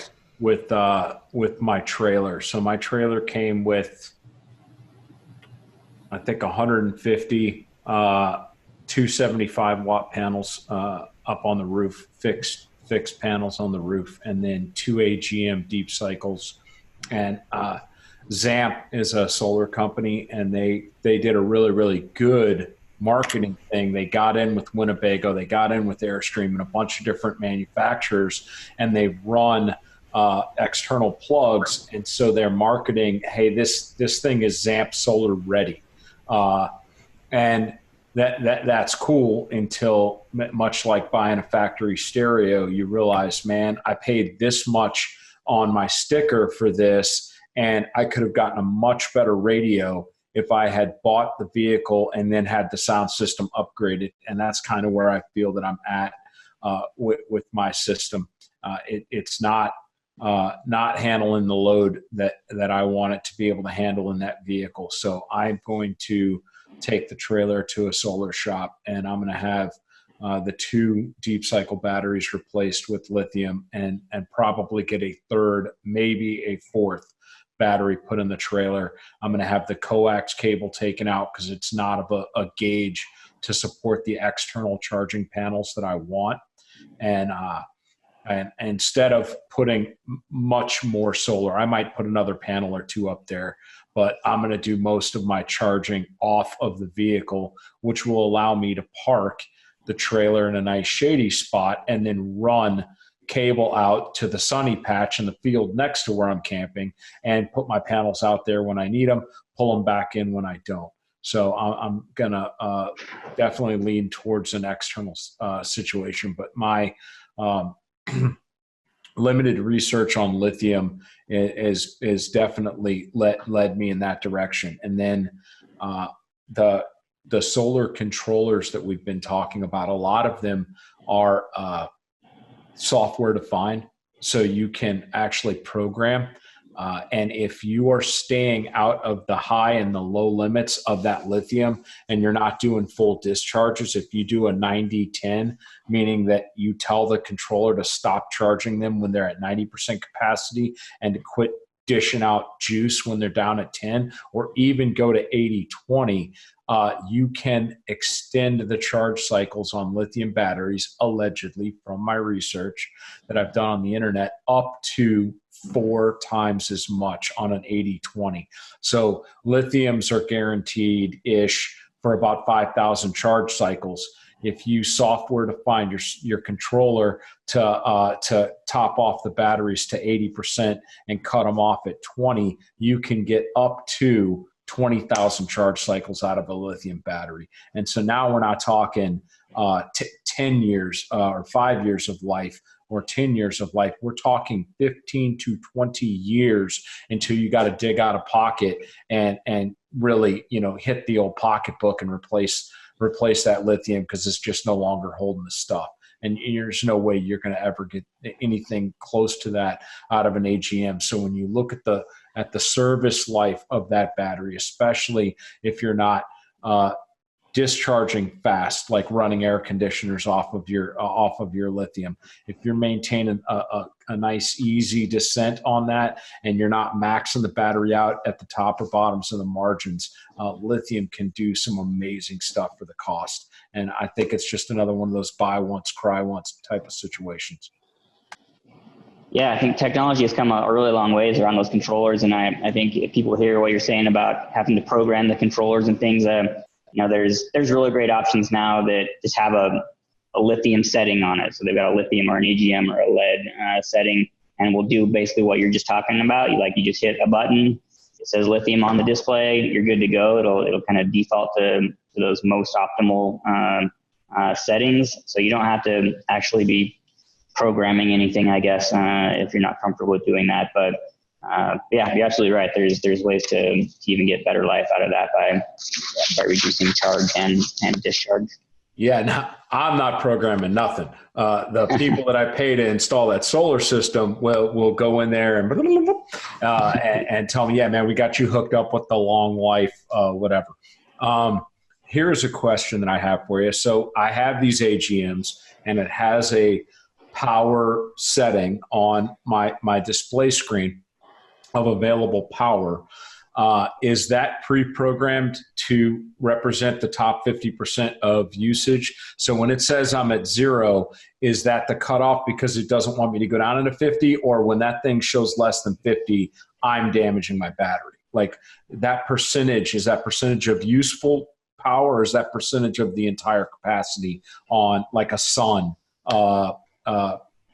display thingy? Hook me up. Tell me. It's almost certainly total capacity. So if you're going below 50, it's probably hurting something. That's every controller I've ever seen. So you can set most controllers to automatically stop at whatever point you want. So if it's 50%, 60%, whatever, it'll just shut it down. Some controllers are by percent of battery. Most controllers are by voltage. So it'll read the, if it's 11 volts, if it's 10.6 volts, probably 10.4 to 10.6 is the most common default setting on them. Drops below that, it knows that you're probably super low on capacity and you need to stop before you damage the battery. So, but if you're reading a 0 to 100 number, it's probably the actual percentage capacity. Yeah, mine does both. And so that's good. That's good to know. When it's fully charged, it's showing 13-ish, 12.9, whatever. And then it goes down from there. I have seen single-digit values on my display screen, so that's probably not a good thing. Might be why I'm not having the AGM storage capacity that I want, because the batteries have already been hurt. Yeah, I hate to be the bearer of bad news on that, but if you're in the single digits, probably something bad. Yeah, I caught an early freeze and I hadn't winterized the trailer, and so I turned on the tank heater, and not knowing that hey, it's a resistor and it's going to burn juice fast, and I thought the solar would be able to keep up with it. And I went there the next day and everything was dead in the trailer, and it was cold. So it was down in the 20s, low 20s, and the temperature dropped, and it was trying to keep the tanks from freezing up, and it just couldn't handle it. So I probably killed my system. You live in your Before I forget, I want to elaborate a little bit on something you talked about earlier with those RVs and being solar ready. I see that more and more common on pretty much every new unit that's sold, RV and trailer. They often won't have solar panels already pre-installed, but have a little port on the side that says solar ready, various kinds of plugs depending on the manufacturer. But I wanted to just inform everybody of what that is and what the limitations are. So every case I've ever seen, what that means is you can plug a solar panel with a basic controller into that, and it's a direct connection to the battery. So it's a really great solution for keeping your batteries. I mean, think of it almost as like an upgraded trickle charger for your batteries. Will help just keep it from discharging completely, but it's not meant to run your whole RV, especially on a higher unit where you've got appliances and everything else. That's not what it's powering. It's not even wired to those batteries, and so that's not how it works. And if you want all that, you've got to add additional equipment and inverters, inverter chargers, and controllers, and all that kind of stuff. So when it says solar ready, it's pretty basic, but it is also very simple to add a solar panel to that. You just plug it in and you can keep those batteries topped off. But it's meant for a 100-watt panel to kind of keep it triple charged. So I got a question for Drew and John. Flexible versus monocrystalline and durability. What's your guys' thoughts on that? John, go ahead, take that. Yeah. So the panels I've got here, the flexible ones, we've shot them. I've shot them with slugs, 5.56, 308. I leave them on the ground at trade shows and I let people walk and drive over them all day. We've taken axes to them. We've taken knives to them. The cells that have cut cables stop functioning. Other than that, they just perform. So they're radically more expensive than monocrystalline. But for durability, a good flexible SIG system is as good as you can get as far as we're aware for durability. And you got to ask yourself, in my situation, is that realistic? But I think if you're carrying it on your person, the other use we're seeing a lot in the sort of government space is people with like Polaris Razors, that kind of stuff, the lower powered off-road vehicles, which can get a lot of places, and they're air transportable. They're great for lots of uses. They have very poor power generation capabilities on board. But you can throw a bunch of our panels in the back, take them somewhere, toss them out, put them in the sun, put your vehicle somewhere not in the sun, and get a lot of power. So for those, and then if somebody drives over them or walks over them or shoots them, there's minimal degradation. So you put a bullet through a monocrystalline panel, it's pretty much done. Yeah, and I'll even talk a little bit about maybe flexible monocrystalline versus rigid mono as well for applications that aren't super mobile, like on your person. So you can use both of these options for RVs. I've done bus conversions, whatever. So when I mean flexible versus rigid, think of like a normal residential panel. It's got the glass coating, it's got the metal frame and all that. Chuck's got the flexible one there. That's perfect. So pros and cons there. Those flexible ones are still far more durable than the rigid ones. Like the hail damage, virtually impossible, and you can walk on those. You're not going to crack the glass, whatever. Super easy from an installation standpoint as well. You can adhere those with a silicone adhesive right to whatever you want. So definitely some big advantages there. For most applications, the big drawback is how much power they're going to generate, because you're putting those flat against the surface. Almost always a flat mount. So right away, you get a 100-watt panel, you're going to really have 70 watts probably peak output on that panel, and they're more expensive. Roughly twice the money per watt as a rigid panel. So as far as durability though, they're great. So if you got in a situation, maybe it's an off-road vehicle or something, it's going to get rocks hitting it once in a while or something like that, I would probably go the flexible, more durable route.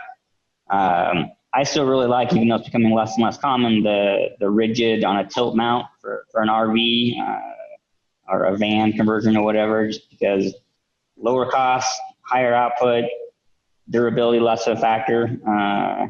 Each has their solution. Yeah, everybody likes the aesthetic of the flexibles. Like, oh, look, I have an Airstream. I'm going to curve my panels. Well, if the sun's coming from this direction and this panel's curved this way, you're getting de nada over here. You're getting nothing. And we already talked about temperature being a factor. On a rigid panel, just the bolting of it onto the roof creates airflow under the bottom of the panel. You take my Silver Bullet Airstream and you stick it in desert sunlight, and then you slap a flex on top of it with no airflow. How fast is that panel heating up? What is the temperature, surface temp of that panel compared to a metal framed rigid on a bracket that even has just a little bit of standoff under it? So how is that going to equate to apples to apples power output once the temperatures start going up? That's the kind of stuff you guys got to think about, Yeah, a lot of my usage was I used them a lot kayaking and hiking, and I found that flexible panels, I have yet to find one. So, John, if you got a solution, send it, that has not been eaten by salt water immediately, where it starts to delaminate or something, especially with salt spray and sun. I'm trying to get from far south sound up to Seattle in a couple of days, and I have literally seen other panels, like a lot of flexibles, shit the bed. So I've had to switch to monocrystalline for that. And I found some sealed ones that work, and then I seal everything up, shrink wrap shit, silicone, put some sunscreen on it, and then I've got shit that works. It'll charge batteries for a long trip. But it'd be nice to reduce weight, get back to a flexible system, but I have yet to find one that can eat salt water like it's cool. And I found monocrystalline that has. And then the impact, obviously, flexibles do way better with all of that, which is awesome. But I have yet to find anything that has just been saltwater capable. We did a couple of tests for people where we laminated them to some unmanned boats. I forget what the acronym is. So robotic boats, and just laminated it directly into the surface. I love that you got a lot of saltwater time. I can send you one of the latest ones and let you go at it. I like to get stuff broken. Chuck knows that's my primary method of testing stuff, is give it to people who are going to break it and see how they break it. I'm really good at keeping documentation, so that might be beneficial for both of us. Because I guess exactly that's a market where guys like me, I had to switch to sealed monocrystalline because it's something I could work with. And I'm all about buy once, cry once. So if there was a lighter, better option to keep my batteries topped off on a long trip, and if you got it, I'd love to play with it, because that's been always my issue with flexibles. Not because I hate them. It's because they either drop off early on the cheaper ones, and you guys know what I'm talking about, where they get too much sun and then they drop off too much, and then they're degradation shit. A lot of the cheaper flexibles, and then on even the higher end flexibles, salt water. So it's application matters. And if you've got something that fixes my problem, then I can shave as many ounces off of my trips. Yeah, I'd love to. I'm trying to think if I've got a guy who's been using it. I don't think anybody's been in the ocean, even the people who are supposed to. It's been a problem for a number of years now, is finding people who are actually spending time in the ocean for testing. So swimmers don't swim anymore. Yeah, and let's just say the back of my kayak in bad weather is mostly getting submerged. So usually when I have it just behind the cockpit sealed up, like I'm just getting swamped. I'm low to the water, so I'm constantly, and then also paddle spray, I'm constantly getting waves. And that's what I'm saying. Like then the sunlight hits it, and every cheaper panel has just eaten shit fast. I'm talking within a month, 2 months on the outside. So I went away from, I used to use a lot of like the Brunt and all these other flexibles for camping. They were great, and I figured it'd work the same. And then when you get to the aquatic application, especially saltwater, I switched to monocrystalline because it's the only thing I found currently that holds up. So again, if you got something that fits that application, I will be literally a happy kayaker, because shit's heavy and rigid and, hard to mount. Turns out I had a sample at hand with some holes in it. If the sun was up right now, this would have a little glowing LED right now, with the holes right through it. Very cool. Nice. Mike H., anything to add so far?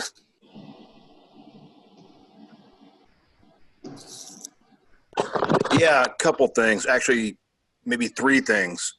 First of all, this is amazing that this is where we've come to, because many moons ago, someplace in Africa, I was doing a thing, and the camp we were working at had this dog's breakfast of accumulated solar kit. And it wasn't plug and play. None of the panels were from the same company. None of the wiring was the same. The inverters were all from different manufacturers, and they made it work. And it was a stationary, static facility, so they had time to play around with it. And hearing what we're discussing tonight is interesting, because a lot of the problems that I used to see many years ago have kind of been resolved to some extent. Does that make sense? So it's great to see this progression, this evolution in this industry, so that people can avail themselves of this requirement, this energy requirement. And that's interesting, and it's important for people to pay attention to it. And if they did stuff a long time ago, they would realize how far we've actually come. Second observation is this. If you look at logistical issues, Chuck talked about it a bit with, the amount of batteries to have in cubes and stuff. You have to think about what is the juice worth the squeeze, and how do you accomplish that? So doing siege style mountaineering, you start off low and you work your way in by hiking up to a base camp. What is the requirement on the hike in, the 2-week hike in, and does that plug and play into what you get when you're in the base camp? So when you're carrying your shit, your 3-day pack, and you're going from tea house to tea house, your requirement is completely different, because there are resources available in those little villages that you can use if you need them. But as you go farther away from civilization, your requirements completely change. And so what you're carrying initially going in is important, but does it also plug into and scale with what you're going to have at your basically your compound? And then when you leave your compound and you go away from those resources, is what you're taking to go to base camp 2, base camp 3, base camp 4, can you downscale that again? And a lot of people don't realize that they have to think about, we've been talking about a lot of math, but are you thinking about as a consumer or somebody that's trying to do a certain thing? Are you thinking about, okay, I can buy from this vendor for this application, but I'm going to get to this place in 2 weeks. Do those components work together seamlessly? And then I'm going to leave this nice comfy place where I get hot tea and good pasta and salmon jerky and good toilet paper. And then I have to go, do a sufferfest for another 2 weeks up in the mountain. Can I disengage myself from the better equipment and take what I had on the 2 weeks in? Does that work higher? And a lot of people don't do that math. They're like, oh, I'm going to buy from Goal Zero as an example. And I'm not hammering them. I'm just saying that's the turnkey solution that most, uninformed people would go to initially because they just don't know what they don't know. Does all that stuff, does all of those components, does all of that kit work from the beginning of the trip to the end of the trip? And a lot of people don't take those things into consideration. They expect when they get someplace that they're going to have access to certain resources. So one of the things that upsets me when people go out to buy gear is they don't realize, yeah, you can buy this for this. We've been talking about, you can have this small panel that will trickle charge your battery to keep your one phone going on the Appalachian Trail. That's great. That's not going to work at altitude in the Himalayas over a period of time because, as John has been saying, altitude and latitude make a difference. So if you go by that and then you get someplace and it doesn't plug into what you're doing when you're static for a while, why did you buy it? And this brings me to the last point. The last point is this. Everybody here plays with our gear. And we beat it up. We try to break it. We try to find better solutions. The average consumer that buys this stuff, initially, they'll get somebody to advise them. It could be a good person. It could be somebody that's a shyster snake oil idiot.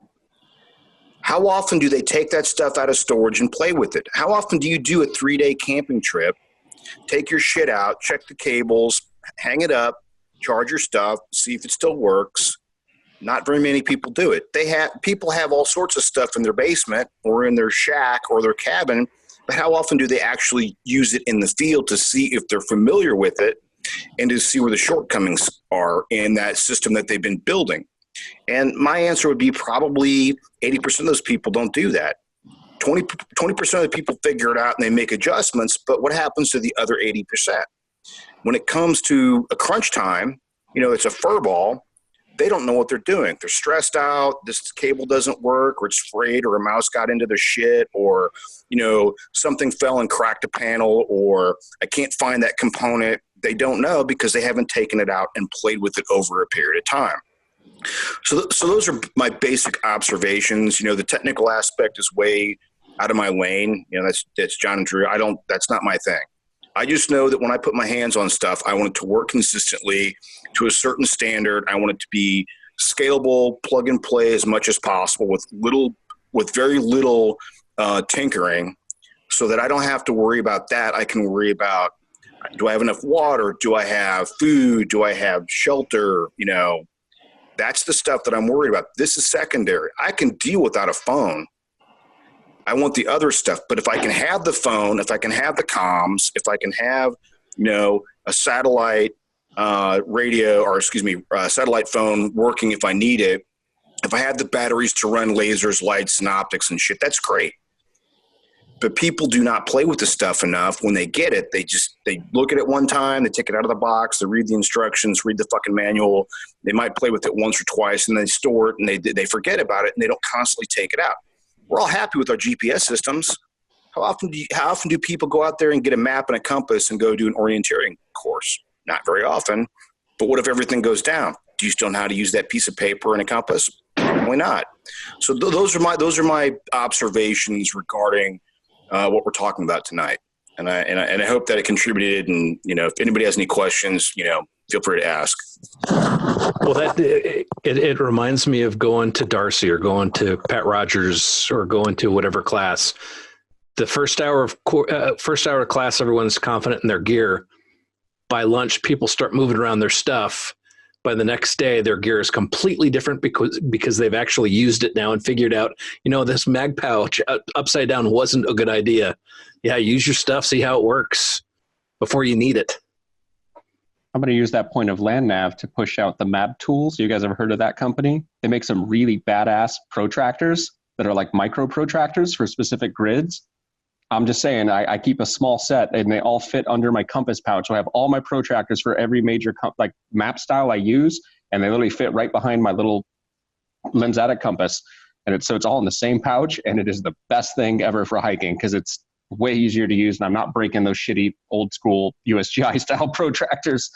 And then it's way easier to, switch maps too. So I'm using like a, Green Trails, standard UTM, like National Geographic's maps, wherever I'm getting at a store, I can literally just switch out quick protractor, and it's amazing.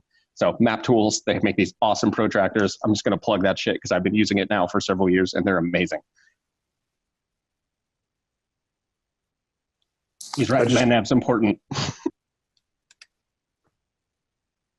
I just wanted to show people I got the prototype here of kind of the next generation of portable solar, where it's going. So I don't know if I can get on this big screen thing. All right, am I? You are on the big screen. Awesome. Yeah, you're good. Cool. I can't see it. So this is the latest and greatest. So it fits in my back pocket. I was trying to get this in development to fit into a 762 mag pouch, but when we got the panels that small, we had too many bends and the wire started breaking. But this fits into one of the Velocity Systems standard pouches, flat little Velocity Systems standard pouches. And we originally were going to call it the FL14 because we thought it was 14 watts, but solar's complicated enough. You don't actually know what it's going to produce till you build it. And so when we built this, we're getting like 18 watts. So we're going to turn it to 16. And this is just a 3D printed power controller right now. But I've got a batch coming in. So what I want to say on this podcast is I'm actually looking for users to test the next batch of prototypes. I'm looking for people who can abuse the crap out of stuff. I will rip those grommets out in a day. Yeah. And he'll be in salt water. Yeah. So we're looking for people to test this. Specifically, I'm looking for people to test it with USB chargers for AA's, AAA's, CR123s, and 18650s. Because my theory is, and the kind of customer that I've been working with on this wants a system that'll charge all of their kit. So they're running, I think, Malls, aim points, Insight lights, the standard kind of stuff, right? And he's got the AA Malls. I'm looking for something that'll keep all that stuff up and running, and somebody who can put significant cycles on it. So I got like 16 of these coming in the next couple of weeks. So if you guys know anybody who can really use it and be in contact, especially powering USB devices and powering lights, lasers, and optics, let me know. 18650s. That's the way to go. And that's all I carry. And this will fit in my back pocket of my jeans. Now I'm a large human, but it's not, and it's 3/4 of an inch thick packed up. So that's where we're going. I think probably the next change in this for portable is going to be this sort of form factor, but with USB Type-C. And one of the things I've been working on is devices to daisy chain USB Type-C to get up to the full 100 watts, so that you'd be able to have a bunch of these and just kind of take them out and daisy chain them together to run laptops, potentially all the way up to charging 2590 batteries is where I'd like to get. So in an emergency, everybody could pull one of these out, dump them on the ground, daisy chain them together, have a little cap that fits on your big radio batteries and charge like emitter batteries and the 2590s and that kind of stuff. And that's kind of where I feel like it's going. The last time I did a white paper, which was like 9 months ago on this stuff, and this is just kind of standard power consumption from something maybe people have a familiarity with. We could, with about 40 pounds of solar, we could keep a U.S. Army infantry platoon completely powered up indefinitely and this is where in the Ukraine in the winter was the sort of math and climate I was using to be like, what's as bad as this gets? So solar's going to the point where logistically it starts to cross over for even gasoline powered generators and stuff like that within a few weeks of time in the field. And it way better cube and way better mass efficiency than shipping in non-rechargeable batteries. That's like a Palcon, and then you're done. That's the thinking behind it. And there's a lot of work behind this, but this is kind of a technology demonstrator that'll be a commercial product early next year. But I'm looking for testers right now. And this is how I've done it for a decade. It's just find a bunch of people who can abuse crap and see what happens. I remember like 9 years ago, going to Chuck's old house and looking at all his abuse stuff and looking at the holes in it and taking pictures of all the holes in his gear to take back. So, just wanted to put that out there for anybody. Anybody on the panel. Anybody who can make a good case. Anybody listening who can make a good case. I already told you I'm ripping those grommets out. Yeah, I can think of some people.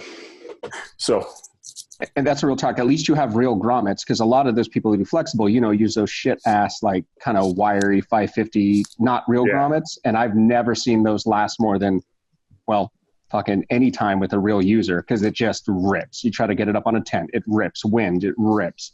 So any kind of flexible that doesn't have an actual grommet system is generally trash. It belongs in the trash. These grommets aren't through nylon; they're through the fabric's a para-aramid. So it's a Kevlar derivative. It's not. So it's not going to shear very easy. Yeah, not very easy. I don't like to say it can't, because I've seen literally everything come apart. When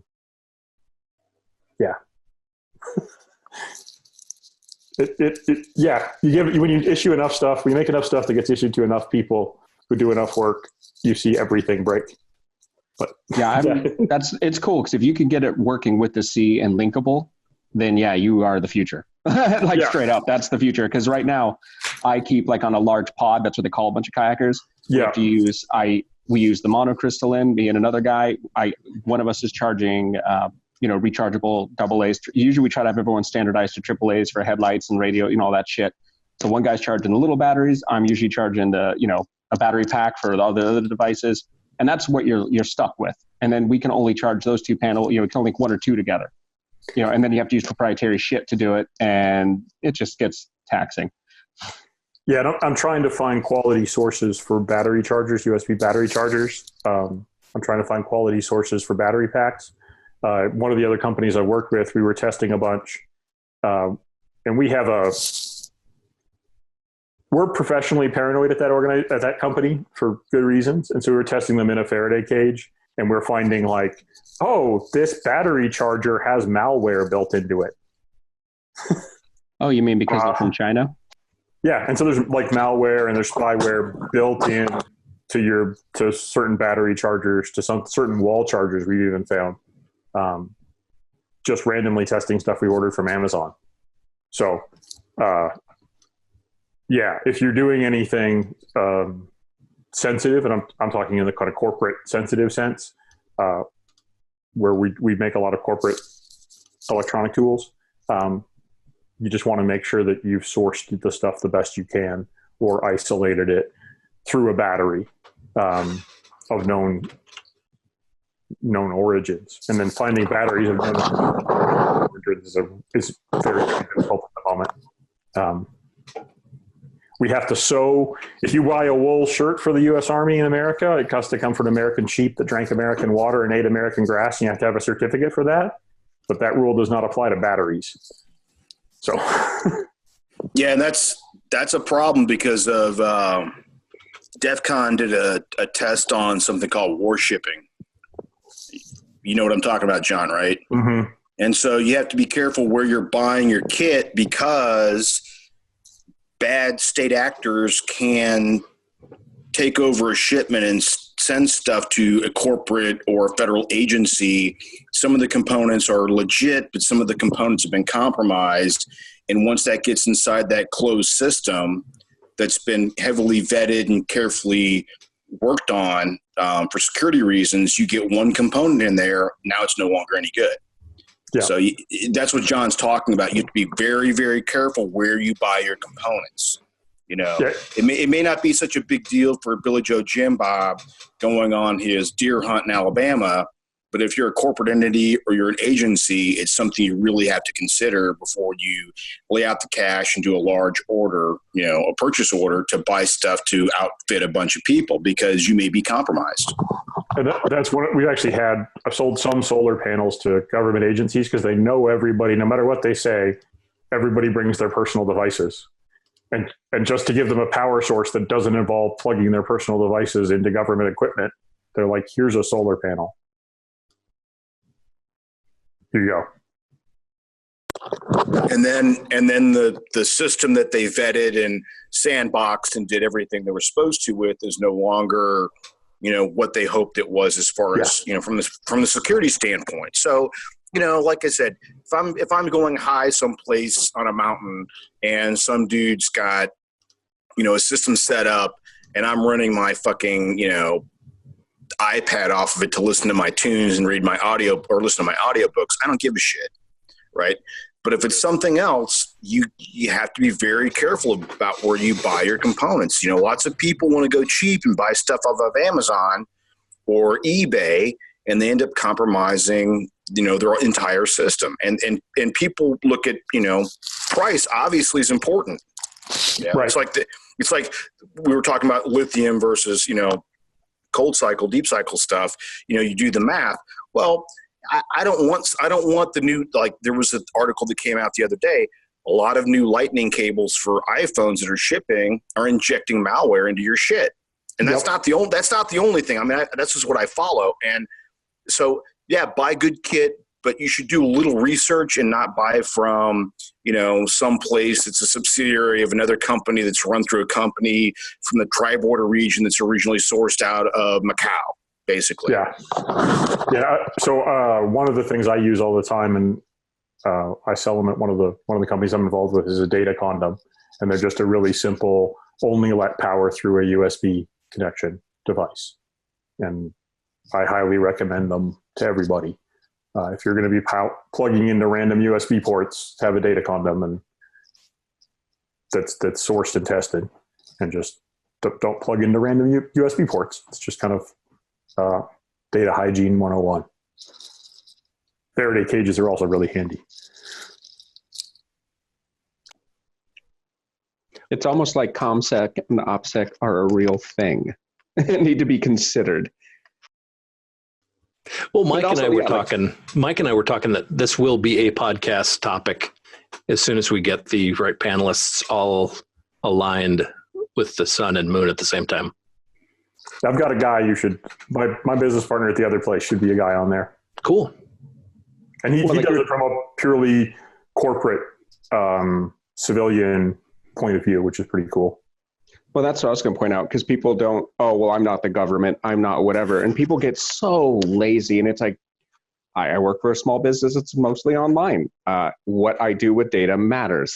We have competitors. That crap adds up fast. So the better I take care of my stuff and what my signals, input, output transmissions are, the better my company can profit. Because, Well, I work with CIOs at universities a lot in one of my jobs.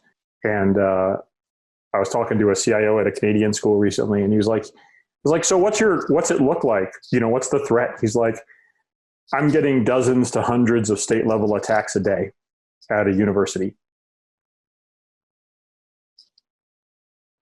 Yeah. That's the real world scenario. The near peer has changed. A lot of people are focused on armed threat and I've had this conversation on else places, when our actual threats have focused a lot on their cyber warfare ability, because they understood near peer fights were not there where they were going to win it. So quite a few state actors, instead of trying to invest in traditional military, have focused on specifically other forms of attack, very asymmetrical ways to come at it. And that's exactly it. Whatever system people could get into, they're going to get into. And why just make it easy? There's no point in making it easy for people. Which is, another reason to maybe have an alternate power source available, because bingo, mesh networks. Power grids are relatively vulnerable. And then, using solar to power mesh networks They did it on Puerto Rico after the last hurricane there. And that was an extremely effective way of getting their comms back up. Yeah, I'm going to DM you later. I know a dude that was first on the ground with that you might want to talk to about getting your kid out to, because they rebuilt some amazing shit. So, but when it comes to, this is tangential to what we were supposed to be talking about, but when it comes to all the stuff we've just been discussing, you have to be proactive and smart about what you touch with your digital profile at all times. We get lazy. We take those quizzes on Facebook. Who's your favorite Star Wars character? If you know what this is, then you're a certain age. Now they're profiling you. You're the commodity, and people use all that. They scrape that shit from all sorts of resources, and they build a profile on you to market mostly, but some people are using it for other reasons. And you have to be careful about what you do with your equipment. So we're just talking about equipment here. Somebody here was going to a certain country in Asia. I won't say it, but, and they're like, hey, and they know what I do. They're like, hey, what should I do about my phone and my iPad? I'm like, yeah, don't take that shit. Get burners. Absolutely. Get a fucking Surface instead of taking your iPad. Get a cheap fucking phone. Set up some accounts that are active but are innocuous, because as soon as you go through passport control and customs and immigration, they're going to inject some shit onto your electronics. And one guy that I know really well, he's like, yeah, okay, I'll do that. What should I get? And I said, do this, this, and this. He did that. But all the people he went with were like, and he's not a person that works for some place, but he works for a company that has a little bit of a profile. So from a corporate perspective, he has something that somebody else may want. But he did what I suggested, and he went over there, and as soon as he came back, he threw that shit in the trash. 2 weeks later, everybody else was like, yeah, you're paranoid, go fuck yourself. 2 weeks later, a bunch of information comes out on my feeds about how when you go through passport control in this country, they inject shit in your electronics. And then I see these people, after I said, hey, tell your friends. I sent them the links. I said, you might want to tell them. I warned them, they didn't listen. Now look at their shit. So right after that, all these people started pinging me, and they're like, hey, man, what do I do about this? I'm like, well, I told you on the front end, that's my job. On the back end, you need to have an electronics digital forensics guy, JTTF, or some other place, plug your shit in, sandbox it, fucking air gap it, put it someplace else, and fucking, go through all the code and see what they actually put in there so they can do some, reverse engineering on that code. What? I mean, I have to give up my phone that I've had for 5 years and all my accounts? Yep, you sure do. Because you didn't listen and do something proactive on the front end. As Eddie Murphy says, you need to use that galactic prophylactic on all your shit. And they didn't do it. So circling back around, whatever gear you're getting for energy sustainability and energy management, you need to make sure that what you have doesn't have some kind of hidden component or code in it that could compromise your stuff if that's a concern of yours. The average consumer, it's not a concern, right? But some people in certain enterprises, agencies, corporate entities, they need to be concerned about that. Do you agree, John? The primary focus of that business is supporting NGOs, and they just get rolled up. Like, they're just constantly under attack. And then a lot of our corporate customers do as well. And the sheer volume of nefarious stuff out there is kind of mind-boggling. Solar's a tiny part of it. I would love to find, and I've considered starting a company that makes commercial power stuff that has known sourcing. And I've tried, and so far I've failed. But that's that's a business somebody needs to set up, because as far as I'm aware, there's no non-Chinese source of commercial power battery banks and that kind of stuff. No, that's correct. As far as when I was reading into it, there doesn't seem to be really any U.S. lithium battery manufacturers, any kind of super Berry compliant anything. Yeah, even our military batteries are coming from France and Korea. They're not being made in the U.S. Yeah, the Samsung stuff is like the cleanest shit I could find as far as like the certain Korean, and even then, that's not like the lower, that's like the government sales stuff. Yeah. So anyway, that's just one of those components that when you dig a little bit deeper into it, you're like, oh, that's a little scary. Good stuff, though.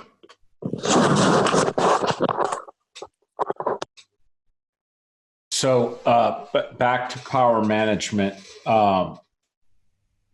we're talking about carrying little battery chargers for your rechargeable 123 AA, AAA equivalents, and doing those off of solar. Before we had viable solar panels, this was being done earlier on in the war by other means. Go back further. When I went to jungle warfare school in the early 90s, they gave us a whole class on why we should not leave trash out in the field. And it was based off Vietnam and other lessons learned or whatever, even if we bury it, yada, yada, yada. And they took a radio battery, the old paper magnesium battery for the Prick 77 radio, and they put it in a Prick 77 and showed us that it was so dead that the light that would light up the analog knobs on the top of the radio, the frequency, that the light wouldn't even come on. Battery's dead, right? Yep, we're like, battery's dead. Dude took it out of there, jammed 2 wires in 2 of the ports, and set off an electric blasting cap to some dust initiator charge off in the jungle and created this huge explosion. And he was like, this dead battery has enough amp left in it to initiate an electric blasting cap. So you've now provided a power source to your enemy to be able to do that. Now, fast forward a decade or more, whatever. 9/11 happens. I am over in Afghanistan, and I run into somebody that I knew that worked for a company that did small niche stuff, and he was downrange consulting for the Rapid Equipping Force or somebody. He was a civilian contractor running around, and he was manufacturing 5590 plug into DC female cigarette lighter adapters. And he was making these and giving them out to units because he was bored and he was paid to be in Afghanistan and helping the soldiers out. And he had the capability to do that. I'm like, what good is that going to do? And he's like, because the soldiers are out on 3-day patrols and they're running these batteries till they're dead, then they're putting in a fresh 5590 and they have juice in these things that are still usable.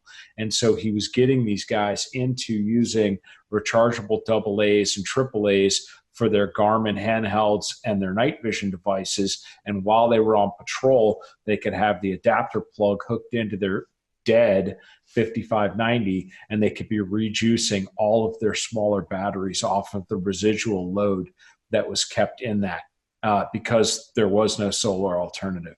So we've been doing this kind of expeditiary trickle charging of small batteries off bigger batteries for the duration of the war. We just now have packable solutions in terms of solar where we can do that. We don't need big, heavy, dead military radio batteries to make it happen.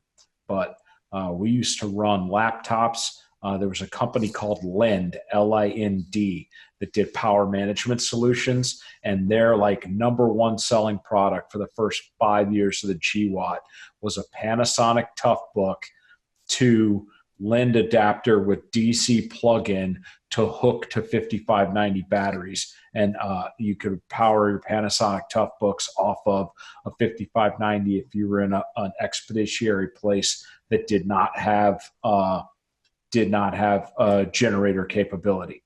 So no Jenny, no power grid. Solar was definitely out back then in any type of ruggedized military situation, but it was early enough in the war that there was tons of 5590s left over from the Cold War stocks, and they were just sending cases of batteries forward, and $65 every 10 hours to keep your laptop computer in the talk running, and they just fly in another Chinook and kick off another box of batteries, and we just burned through disposable batteries like it was going out of style for the first several years of the war. So just something food for to think about.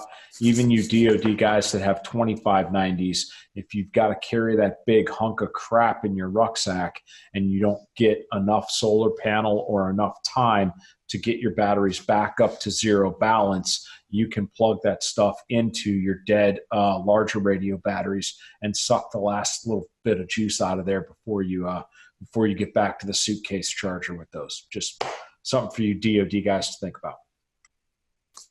Yeah, it's blown me away how many adapters when I got into this, how many adapters, how many devices to device connectors, and then how heavy those chargers and adapters are. Coming from Soldier Systems for the world, from Blue Force Gear and Arc'teryx, I was used to thinking in grams, and then I go to the power side and I'm like, holy crap, your charger weighs 7 pounds. What? Oh yeah, that's the field charger. What? Like, I don't know who's doing that and who's designing it. And I just got word that some of the guys who drove the Soldier Systems Lightning stuff are starting to show up at power meetings in DoD, and I'm like, oh, okay. But he literally, last time I talked to one of the guys who drove a lot of the Lightning of Soldier Systems stuff, and I said, are you involved with power? He's like, I'm not allowed to be. And I was like, what? And then he's showing up at meetings now, so I hope there's some progress. Yeah, the DoD's answer to the power management problem when they decided, right around 9/11 timeframe, that they needed to go to rechargeable in the field instead of disposable, like across the force. Their answer was, we'll run those suitcase chargers, and the suitcase charger that I was referring to, not only will it recharge a 2590, but you could put a different adapter on there and recharge battery pack for thermal weapon sights and some other stuff. So it's a multi-use charger within this military solution. Their answer to that was, we'll make a slave cable adapter and we'll charge batteries off of the Humvees while they're rolling. And that was okay, although I did the math on that, and I didn't think they would be able to charge everybody's crap off of one suitcase charger and keep the Humvee, running. But John hit the nail on the head with the Polaris Razor. The Razor's been adopted by the 82nd and all of SOCOM and whatever. That inverter on alternator, on that vehicle is about worthless. You can't even run an emitter on a vehicle mount, a little vehicle docking station. You can't even charge an emitter off of the alternator on a Polaris Razor. That thing is completely a non-starter for anything power management. Certainly no type of VRC rack with a power amp to give you, Humvee level of radio communications off the vehicle. All man-pack radios are run off of battery when they're run on the Razor, because the Razor can't handle the load of even the vehicle comms, much less charging anything outside of that. So laptops, all of that stuff is all being run off of batteries right now because of the power management problems with that vehicle platform. So that's why that solar solution, when you stop, is such a big deal. It is. I've heard of people not using their ATACs, which are run off Samsungs. They're like, I love to run this thing all the time, but I can't. I can't carry enough juice to keep my smartphone up and running. And you're like, all right, dude, like that sucks. And there's some stuff coming down the pipeline that looks cool, but we'll see. One, as you know well, one of something is one thing, 10 of something is slightly different, and 10,000 is a whole other ballgame. So. So I get the impression that we might be winding down, and if that's the case, we probably need to hit the stuff that Chuck was asking about. Remind me what that was. Drew's going to educate us on potentially some of the fine print involved with companies that are marketing solar solutions for your home. Think of it like your cable.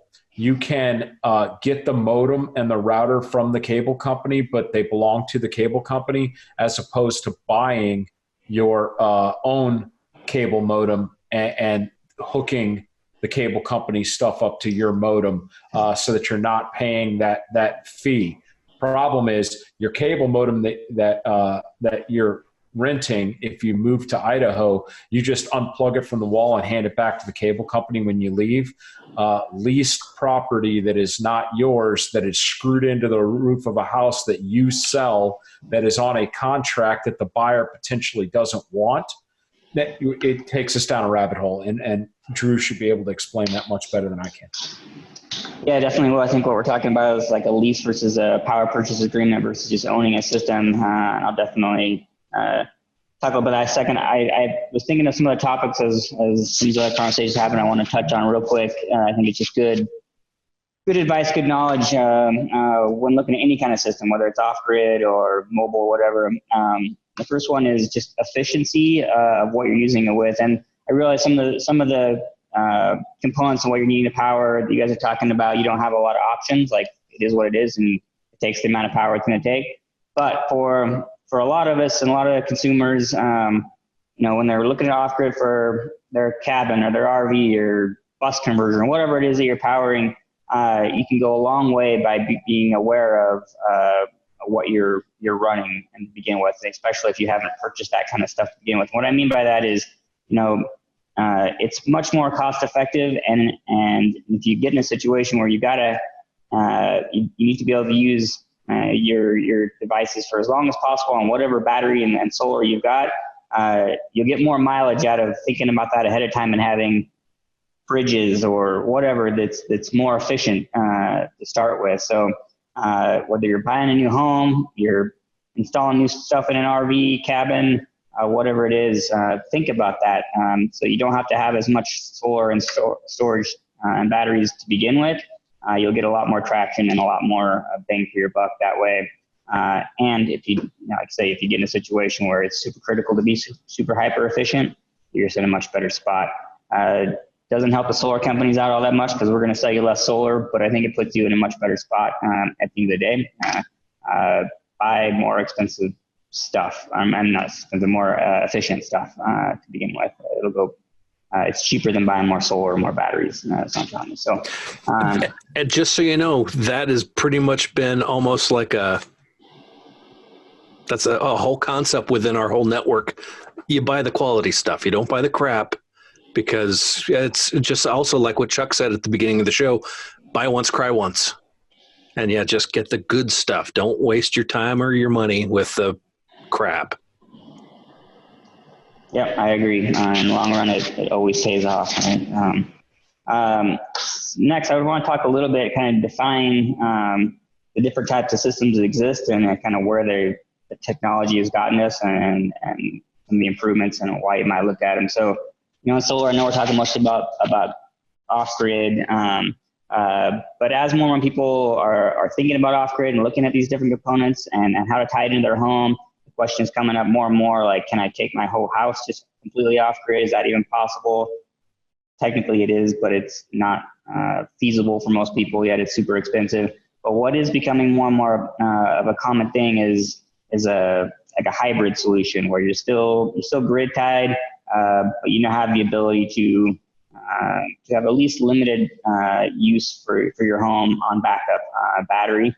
And the big thing I want to touch on this is kind of a very misunderstood that there's two different types of battery backup solutions. And I think a lot of sales companies, a lot of companies are misleading people when they're selling these backup solutions. So there's two different types of backup for your home, or this could apply to a cabin or whatever as well. But There's the cheaper kind that most people have and are trying to sell, where if the grid goes down for whatever reason, it switches over to this backup battery, powers kind of the critical loads in most cases, refrigeration, lights, maybe, if you got a CPAP machine in the home or whatever, so those critical things. But once that battery is depleted, it's just depleted. It's still grid dependent. So even though you've got solar on your roof, it cannot charge that battery from solar. And that doesn't do you any good if you're concerned about a long-term outage, right? So, but the newer systems that are true hybrid system, and there's some very good equipment out there now, so they completely isolate themselves from the grid in a power outage of any kind, and you can continue to recharge those batteries from solar. And it's a major distinction that it's not talked about really at all. There is a bit of a price difference, but it's not substantial. And I think if you're I lost my speaker again. Can you hear me? Okay. So if if the reason you're buying storage and off-grid equipment in the first place is to have that security and that peace of mind and be more self-reliant with your power, to me, spending any amount of money on a backup solution that's going to last you for 24 hours, 48 hours, whatever, doesn't accomplish that goal. So again, just questions to ask, know kind of the equipment that you're buying, because that isn't being talked about very much. And I've seen many examples of people thinking they had one thing, and as soon as the power goes out, they learn that, so move on to the lease versus power purchase agreements versus owning, and what Chuck was talking about there. So, and Chuck, chime in if I'm not addressing your question or the topic, but a lot of markets, there's all three of these options. Some places there's not, but the bigger markets, California, Hawaii, Illinois right now, Florida, you can lease purchase very similar to what you would do with a car. So, for a certain amount of time, and you have an option to purchase at the end. The advantage of that is you can get a little bit cheaper system. You don't have any down payments or anything like that. So for certain types of systems, maybe that's okay, but there's not the long-term ROI. So if you're looking at it from a financial perspective, is not great. Like you said, you can't take that stuff with you. So if you're moving to a market that doesn't allow leases, you might be in a situation where you're out a ton of money. So I'm not a big fan of leases. I personally, in my company, doesn't do any leasing. And the next one is even worse, which is called a PPA, or a power purchase agreement. Also pretty common in these markets. To me, this is a pure grid tied solution in all cases, and you're just trading one utility company for another utility company.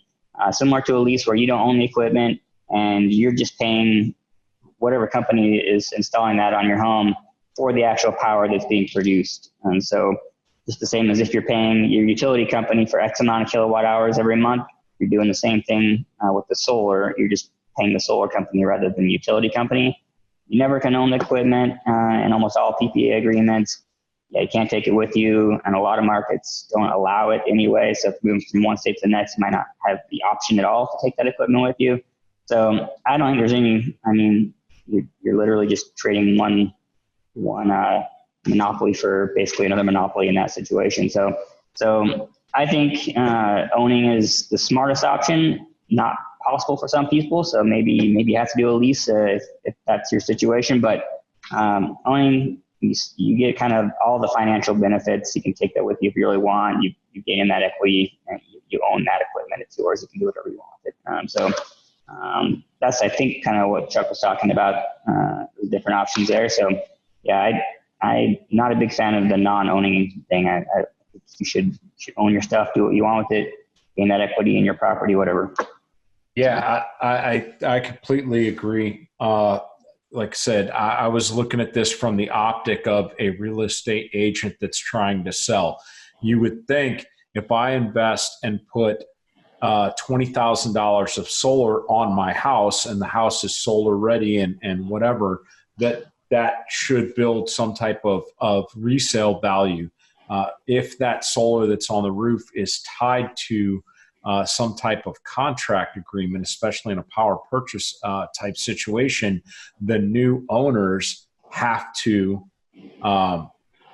agree to take on that same contract that you were in. So it's like, hey, look, my house is for sale. Oh, and by the way, you have to be tied into this power purchase agreement that is based on this information. And if the new owners don't want that, then you have to pay for equipment to be removed off of the structure, potentially affecting the value. So this real estate agent said that that depending on the type of solar, some solar properties are harder to sell than others. If you have a younger family that's more environmentally conscious or whatever, and they want to get in, they're going to see solar panels and be like, yay, I'm helping the environment. If you have mom and pop that are in their late 60s or 70s and aren't technically savvy, seeing a garage with a battery bank in it and some random stuff bolted onto the wall and all that, it can be scary for them. So from a resale perspective, you just gotta be aware of that. It could be more attractive to certain buyers and less attractive to other buyers in terms of a home improvement situation. And the last part about the power purchase agreement that I hadn't thought about was the power companies were oftentimes the people that are trying to sell you power purchase agreements, they will tell you, oh, look, you can sell all this power back to the power company and it'll be, it'll offset the costs and all this other stuff. The problem with that is when you're making power, it could be very, very bright out, and so you're actually in a power surplus. You're feeding everything in your home and you're pushing into the grid. Well, during that time period, the power company is going to give you 9 cents per whatever. If your power company is solar based, they charge off-peak sun hours at a higher rate of electricity. So they actually fluctuate the amount that they're charging you. Not if you have solar, just as a regular customer, they're charging you various rates based on the time of day that you're using energy to peak and non-peak hours or whatever. So during the day, if I had 500 whatevers of extra units of power and I give it to the power company and now all the sun goes away at night, I need that power back. They're selling it back to you at a higher rate because their company's solar panels aren't working either. So you're selling it to them at noon at 9 cents per unit, and you're having to buy it back from them in the evening at 30 cents per unit because the power company's solar panels aren't working either. And the power companies, what nobody wants to talk about with solar as a solution is they're not investing in large, like industrial banks of batteries to hold all this juice in a lot of cases. And if they are, that is a huge cost to the electrical grid companies. So the nuclear power plant, it's cranking out the same all the time. Solar, you're getting these huge ebbs and flows in the grid based on consumption and time of day.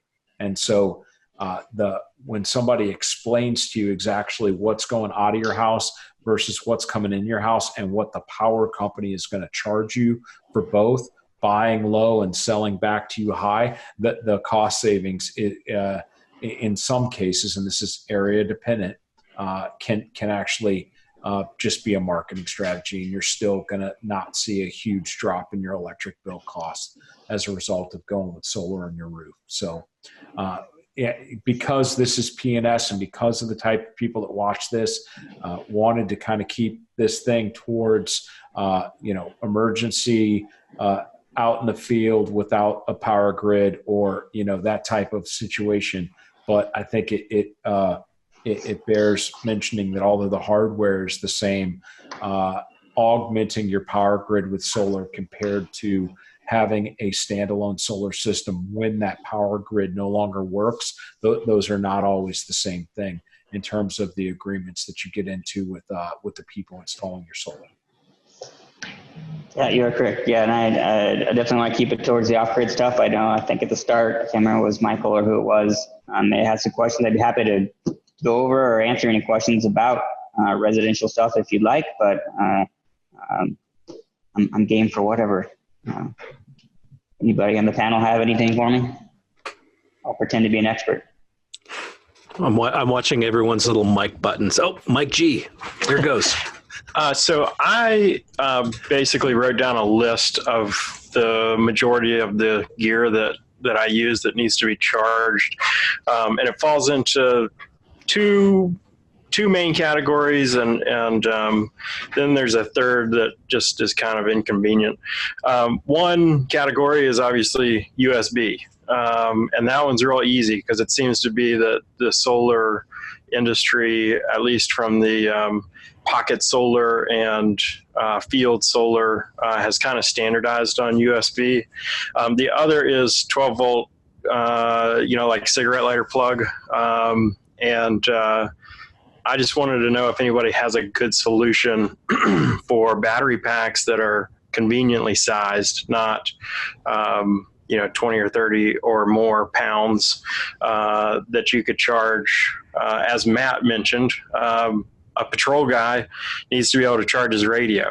And at best, he's got a 12 volt cigarette lighter plug charger, which most guys don't even have that. Most of them are 110 wall outlet style chargers, which is the third inconvenient category. Sometimes you can find a 12 volt charger for items like that, like laptops, and items that don't run on USB.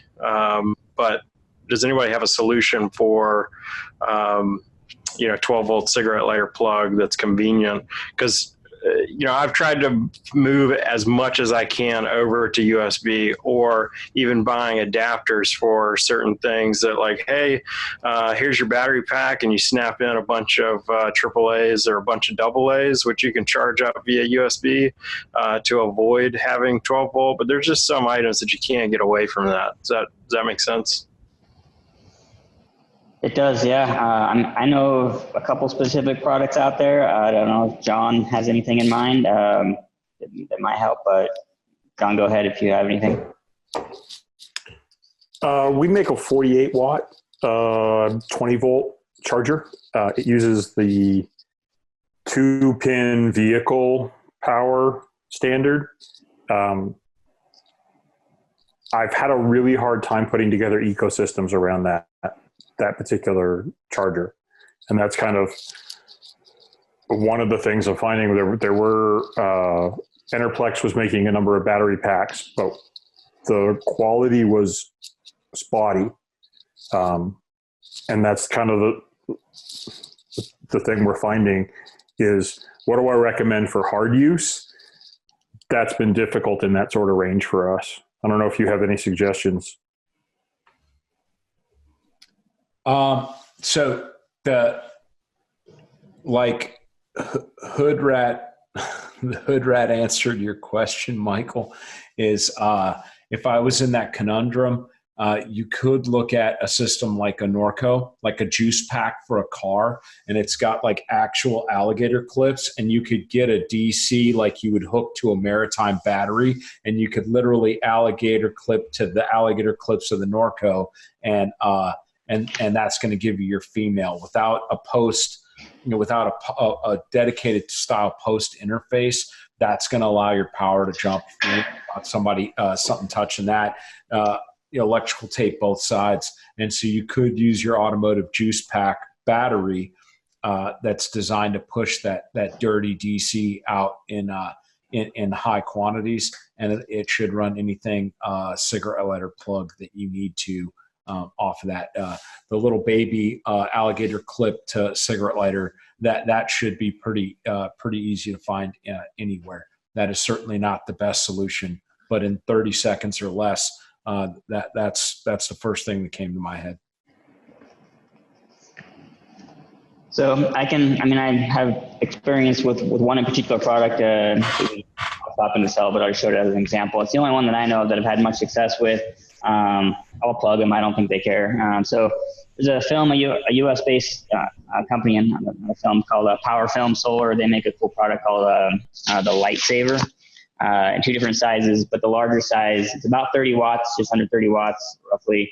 Got 18,600, I think, technically, a milliamp battery. But more importantly for your question, it does have a 12 volt, so it's a little 5.5 millimeter 12 volt out, which you can use with any kind of adapter. You can adapt that to like a power outlet, cigarette outlet type adapter. And so, yeah, it works really great for the radios. I've had people tell me they've powered small little DC cooler fridges with it. So pretty much any 12 volt application it works really well with, and it's a decent amount of solar for being super portable. So I don't know of other solutions, but it's worked pretty well. So pretty lightweight, rolls up, super easy. I feel like I'm a commercial here, but so there are things exist. Okay, sounds good. I appreciate it.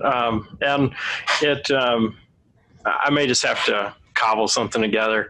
20 some years ago, I built, battery packs for amateur radio out of, recycled batteries out of emergency lights that, would go in commercial buildings. And so it's not that hard to put them together. I just didn't know if there was some kind of commercial solution, which it looks like that one is, with a pretty decent sized panel on it. So I appreciate the info. Yeah, no problem. And I'd say just like anything else, if you've got some of that initiative to do it yourself and can tackle those projects, you'll get more bang for your buck. There are components you can buy, and small lithium batteries and other panels, and probably for half the money you get as much product. But these are super convenient where you can just take them up and use them. So, but yeah, there's some solutions. Good deal. Thanks. Anything else residential off-grid I can try to help out with? I think at the start, somebody had mentioned, just kind of, they felt like they had some interactions with some snake oil type salesmen for residential and stuff. I can help clarify, or if you've seen some weird stuff that you maybe didn't agree with or whatever, feel free to throw that at me. I'm all about transparency and trying to overcome some of this reputation that some companies have given the industries. I was under the impression that was Chuck. What do you think about Tesla's Powerwall? Is it a house goal zero, everything crammed into a box and making it easy for you? Is a dedicated system installed by somebody with individual components, kind of more exposed, good to go? What are your thoughts on the Powerwall for house power management?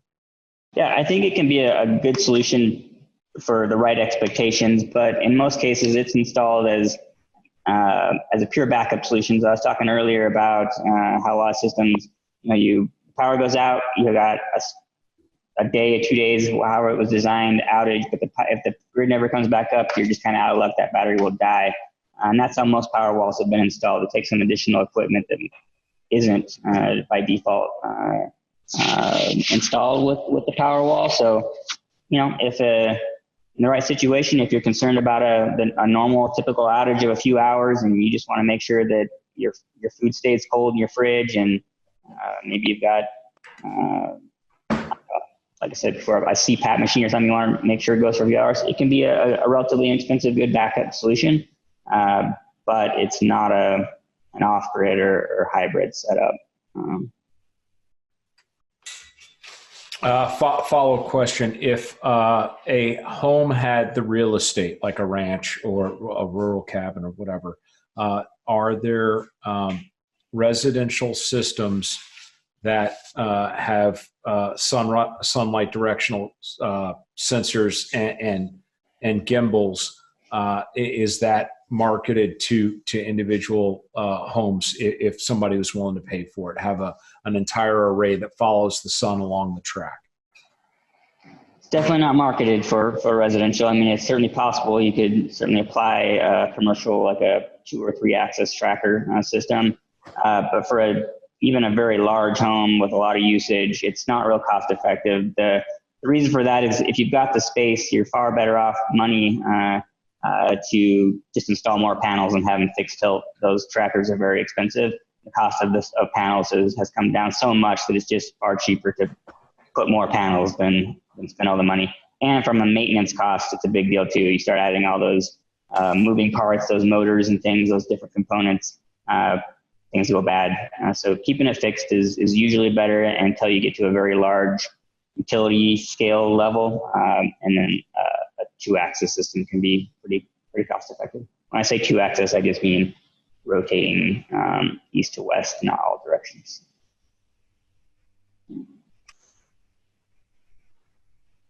Thanks. I don't know if you've seen it, but the company called Hyperstealth has been publishing a bunch of videos about using lenticular films to create shadowless solar systems. So the solar panels don't shadow each other. So he's got some interesting stuff up. You can take a look at. They're basically stackable, compact arrays of solar panels that don't shadow one another. So you can put them really, really close together. And then he's got these complex lenses that essentially bend the light around them to reduce the shadows and prevent. Allow you to have mirrors without hotspots. Wow, I don't know about that. That's fascinating. This is the same Hyperstealth behind like the CAD Pack guy and stuff. Yeah, it's Guy Kramer. It's Gotcha. the same dude. Gotcha. Yeah, awesome. Yeah, he makes some weird stuff. He's a. I don't know if you've ever met him. He's an interesting fellow. Yeah. Never met him. I've just seen his work because the guy really, really likes to get into color variation, pattern variation. He is the digital guy. Like for camo, like he was the guy. Yeah, I think this is I think he says it's an outgrowth of his light bending camouflage stuff. The newest, latest and greatest in the residential and commercial space for panels is called a bifacial panel, which is pretty cool for the right application. So it looks almost semi-transparent around the edges anyway. It can absorb light from the bottom as well, basically what's going on. So for like a carport application or anything where you can have space underneath it, it'll bump efficiency or output by 15% or so in the same space. That's pretty cool. By taking the light that's bounced off underneath it. Yeah, exactly. Yeah, that's pretty awesome. There's so much wasted that in my life. Yeah, there's so much wasted light and bouncing around, and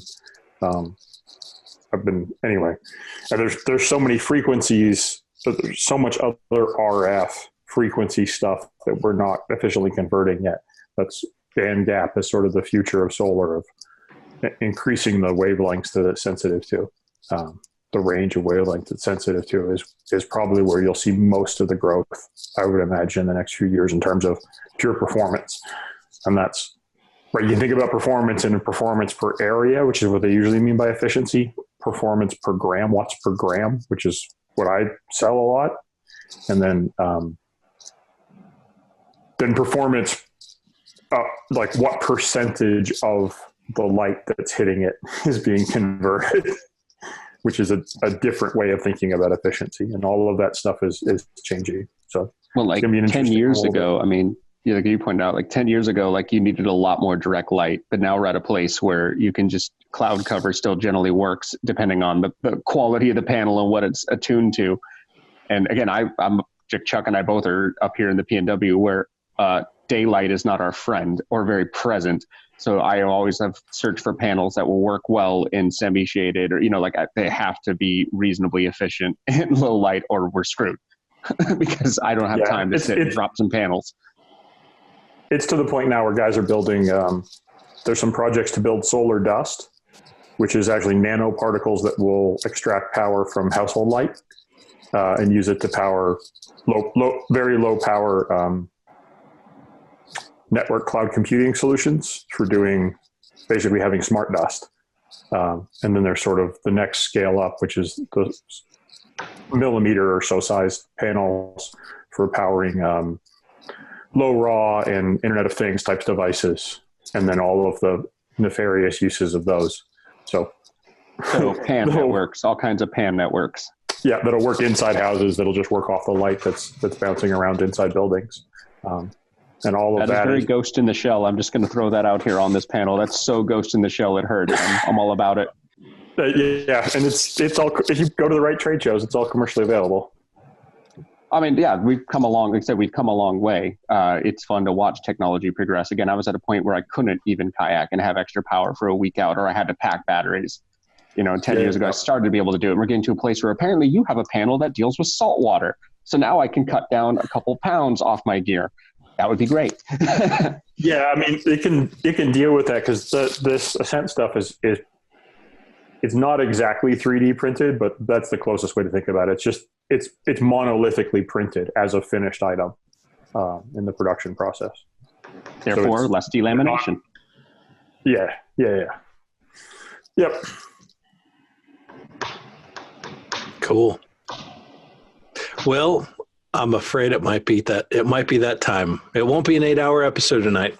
But before we do take off, let's get some final thoughts from everyone.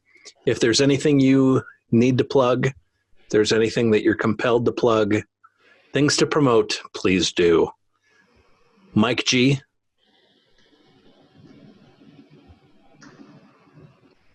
I don't have anything to add other than I think everybody summed it up. Be organized in setting your gear up, and then do your research and buy once, cry once, which kind of applies to pretty much everything that we talk about. And I don't have anything to plug. So y'all have a wonderful night. I've enjoyed it. Thanks for joining us. Mike? Yeah. Don't be in a hurry to make the wrong decision. Kind of what Mike G's talking about, and Chuck and everybody else here. Take the time to do some research, avail yourself of the forums and posts and stuff, and do a little bit of reading before you make the purchase. And if you're not sure, just like with looking at other kit, go see what other people have done before you pull the trigger on that or spend that coin or write that check, because you don't want to make the wrong decision and have to live with regret. So take some time to do some research, take a cognitive pause, and hold your water for a bit before you jump into that pool. Is basically the takeaway I get from this for the average consumer out there. That's good stuff. As per the norm. Chuck?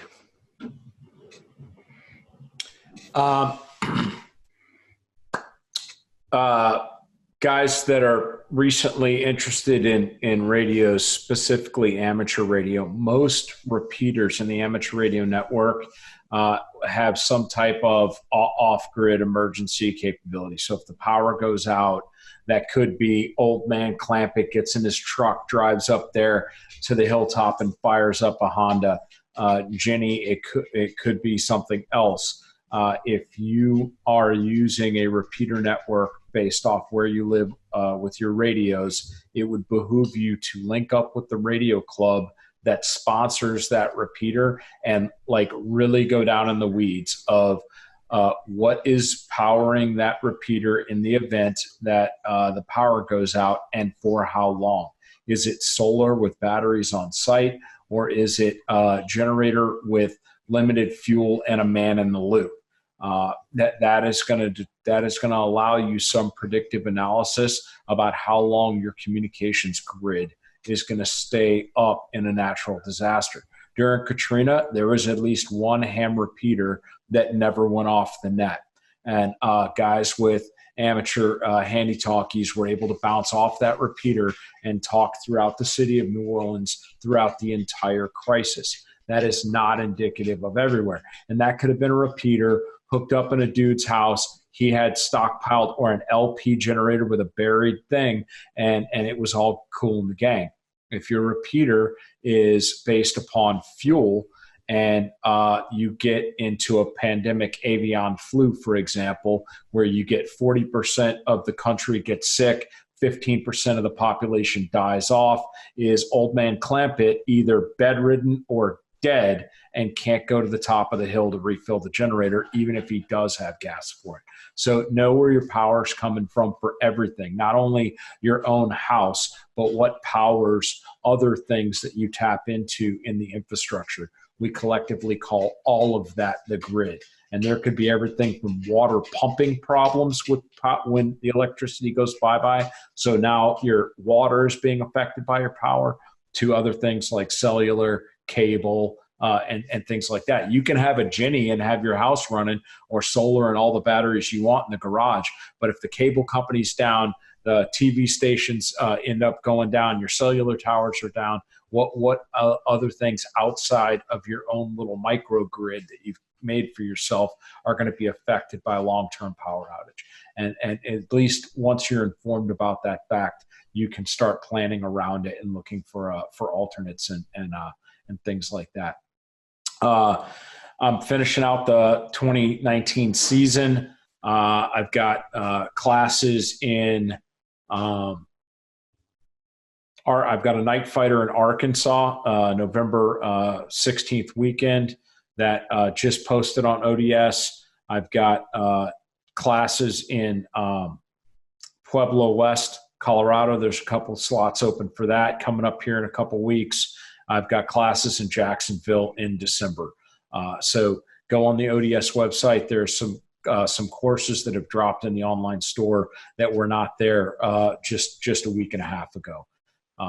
In the process of making the PressCheck website, and I'll be taking on my own e-commerce. So that aspect of the business will no longer be under ODS, and I won't be taxing their people. I'll have the ability to post my own classes, collect my own payment, update stuff like that, and that will be active effective 1 January. The site might actually go up earlier for courses that are going to be in the early spring, but the website will be full blown. PressCheck swag and stuff will also be on there. It'll be the same URL that you type in now, presscheckconsulting.com, that reroutes to ODS. I'll just take control of my URL back and build a backbone on that. So be looking for that in 2020. And that's all I got. Drew, thanks for the information about what my solar charge controller and battery meter means. That was a confusion of mine on AGM, and that question alone was worth the price of admission for me. So appreciate the panel for coming out tonight. John, did I miss you? That's all good. Well, you can give your last thoughts. Plug McDonald's. Oh, I'd like to thank John Andrew for showing up and being willing to deal with the crazy delusion questions you got. Thanks, guys. You did good on that, because we were kind of all over the place on what we all want to know, which is everything. We just want to steal your brain, and I'm sorry for that. Also, what Michael pointed out about skills, knowing how electronics are great, but if you can back that up with an actual tangible skill like map reading, whatever, just do it. It's a skill. It's perishable. Practice it once in a while. That way, even if the batteries don't run, you've got something. I think we do try to buy our way out, or do a consumer method to get out of a problem, when sometimes just some practice would go a long way. That's kind of where I'm at with that. Also, if you think I can't break your panel, John, I will break all your panels. I will do it. I was a Lance Corporal once. I will trash everything, just as a matter of course. Well, I'll learn a lot. We always would love to see that. It's a challenge. Yeah, anybody who the Lance Corporal story about the bowling balls in the locker room, it's always what I tell the engineers. But I like to see how exactly you break it. I'll know you break it, but I just want to know how. So does it get pregnant first or breaks first? Yeah. So if you what we tell the engineers, if you lock a Lance Corporal in a room with 3 bowling balls and come back in an hour, one will be missing, one will be broken, one will be pregnant. True story. Yeah. that helps them begin to wrap around it. But I'm always bringing pictures of broken stuff back to engineers. I feel like that's been my job for the last 10 years. Hey, look at this new and interesting way people can break this or get it wrong. So with that in mind, John, why don't you continue with your final thoughts, plugs, and other fine items? Sure. So if you want to test the panel, anybody listening to this, and we're the panel, get in touch with me. So that's my first name at lastname.com, john@felushko.com, and let me know how you'd break it. And if it's something we haven't tested yet, we should be able to get one out to you. They're prototypes. This new thing won't launch till next year. But in the meantime, Raven Concealment actually carries our XD12s. So they've chosen to carry them, and you can buy them from there. That's about it. And I'm always interested in talking to people about the product development process and how you go about figuring out businesses or good ideas, how you go about figuring things you've invented or good ideas and helping people get through it. So people can just feel free to reach out to me about that kind of stuff. So thanks for having me on, Matt. Really appreciate it. And we need to have you come back. What was the original? Sort of ComSec for civilians. That was one thing we could get on about. Business in general, just I spent a lot of time with a lot of different people going from we think we have a good idea to this is a profitable business. And what are all the steps from we think this is a good idea to this is a profitable business? And how do you think through those and make those decisions and understand how that math works? And what are the sort of epistemological questions about that? How do you determine that that's true or not? And how do you question your assumptions? And when do you sort of need to go on faith? So that I'm fascinated with that process. So that might be outside. That's like kind of outside primary and secondary, but I think there's a lot of self-starters and a lot of people who run their own businesses and get into all kinds of stuff. Well, I do also have another podcast where we could easily delve into that. Actually, I'm on 2 others, so yeah. Yeah, and then, if you want to talk theology, I'm always available. Cool. All right, thanks, man. Oh, yeah, Appreciate anytime. And Drew, awesome. Yeah, appreciate the conversation. I could talk solar of all types all day long. It's sort of my passion, and good to answer some questions, good to have some dialogue around. I feel like I have a little better idea as to for a prep or super mobile solution, maybe what would be good. I can start looking at some different options and maybe developing some products of our own. So it's super valuable for me. I think it was Mike who just a second ago said that some of his advice would be to not be in a hurry when you're looking at solar options. And I would definitely second to that. I think that is a negative of the industry, especially at the residential and becoming more at the kind of residential hybrid option as well, is just the super high pressure, like here's the cookie cutter option, sign the paper here, and we'll move on. And almost never does that end up being the best situation for anybody. And so I don't really care if it's with my company or somebody else or some other resource.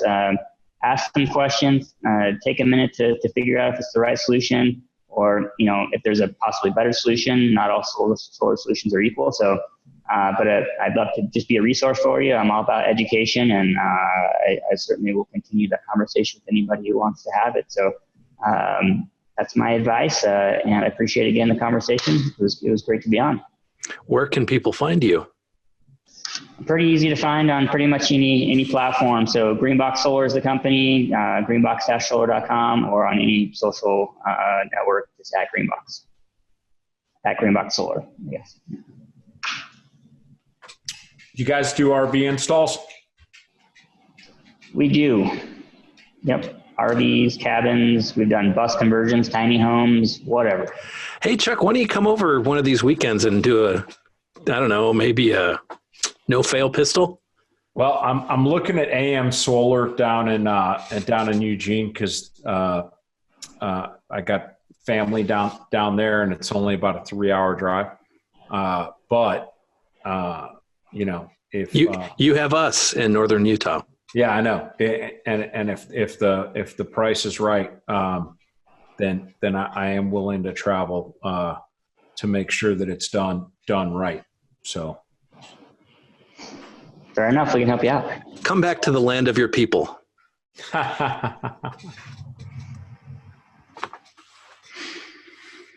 Well, another good discussion, as per the norm. Thanks to the panelists for hanging out, for having a great discussion. As per the norm, also, this is providing some good info that's not necessarily just guns, gear, mindset stuff. This is stuff that can apply to beyond that. So if you happen to know people that might need this kind of information, feel free to share. It's nice to be able to have these discussions and not be stuck in that niche of we're just talking about this cool guy stuff.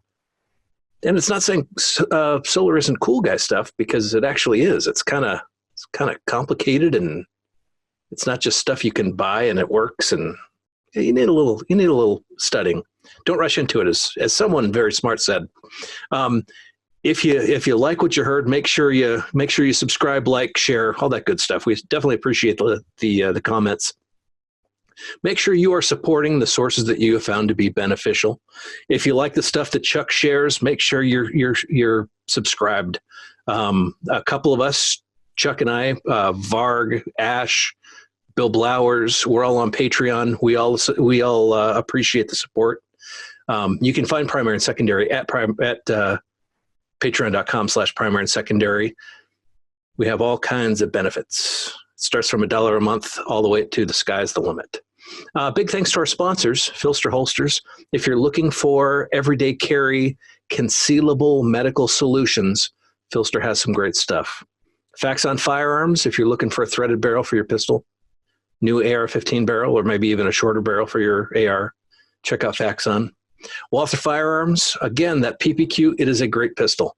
If you have not tried it, please do. I think I can pretty much guarantee you'll be impressed. They are very nice. Lastly, big thank you to our Patreon subscribers. Without your support, we would not be here.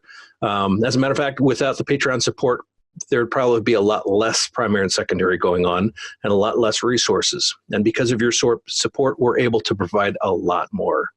No idea what we're going to be doing next week. As a matter of fact, about 3 weeks, I'll be going out to Arkansas for Darcy for a week. So we probably will be running a rerun or something like that. But in the meantime, I'm pretty sure we had some stuff planned. I just don't remember what it was. Just make sure you like, make sure you share. If you haven't already subscribed, you're overdue. It's time. We are on iHeartRadio, Spreaker, Stitcher, iTunes, YouTube. Yeah, we're all over the place. So that's all. I will talk to you guys later.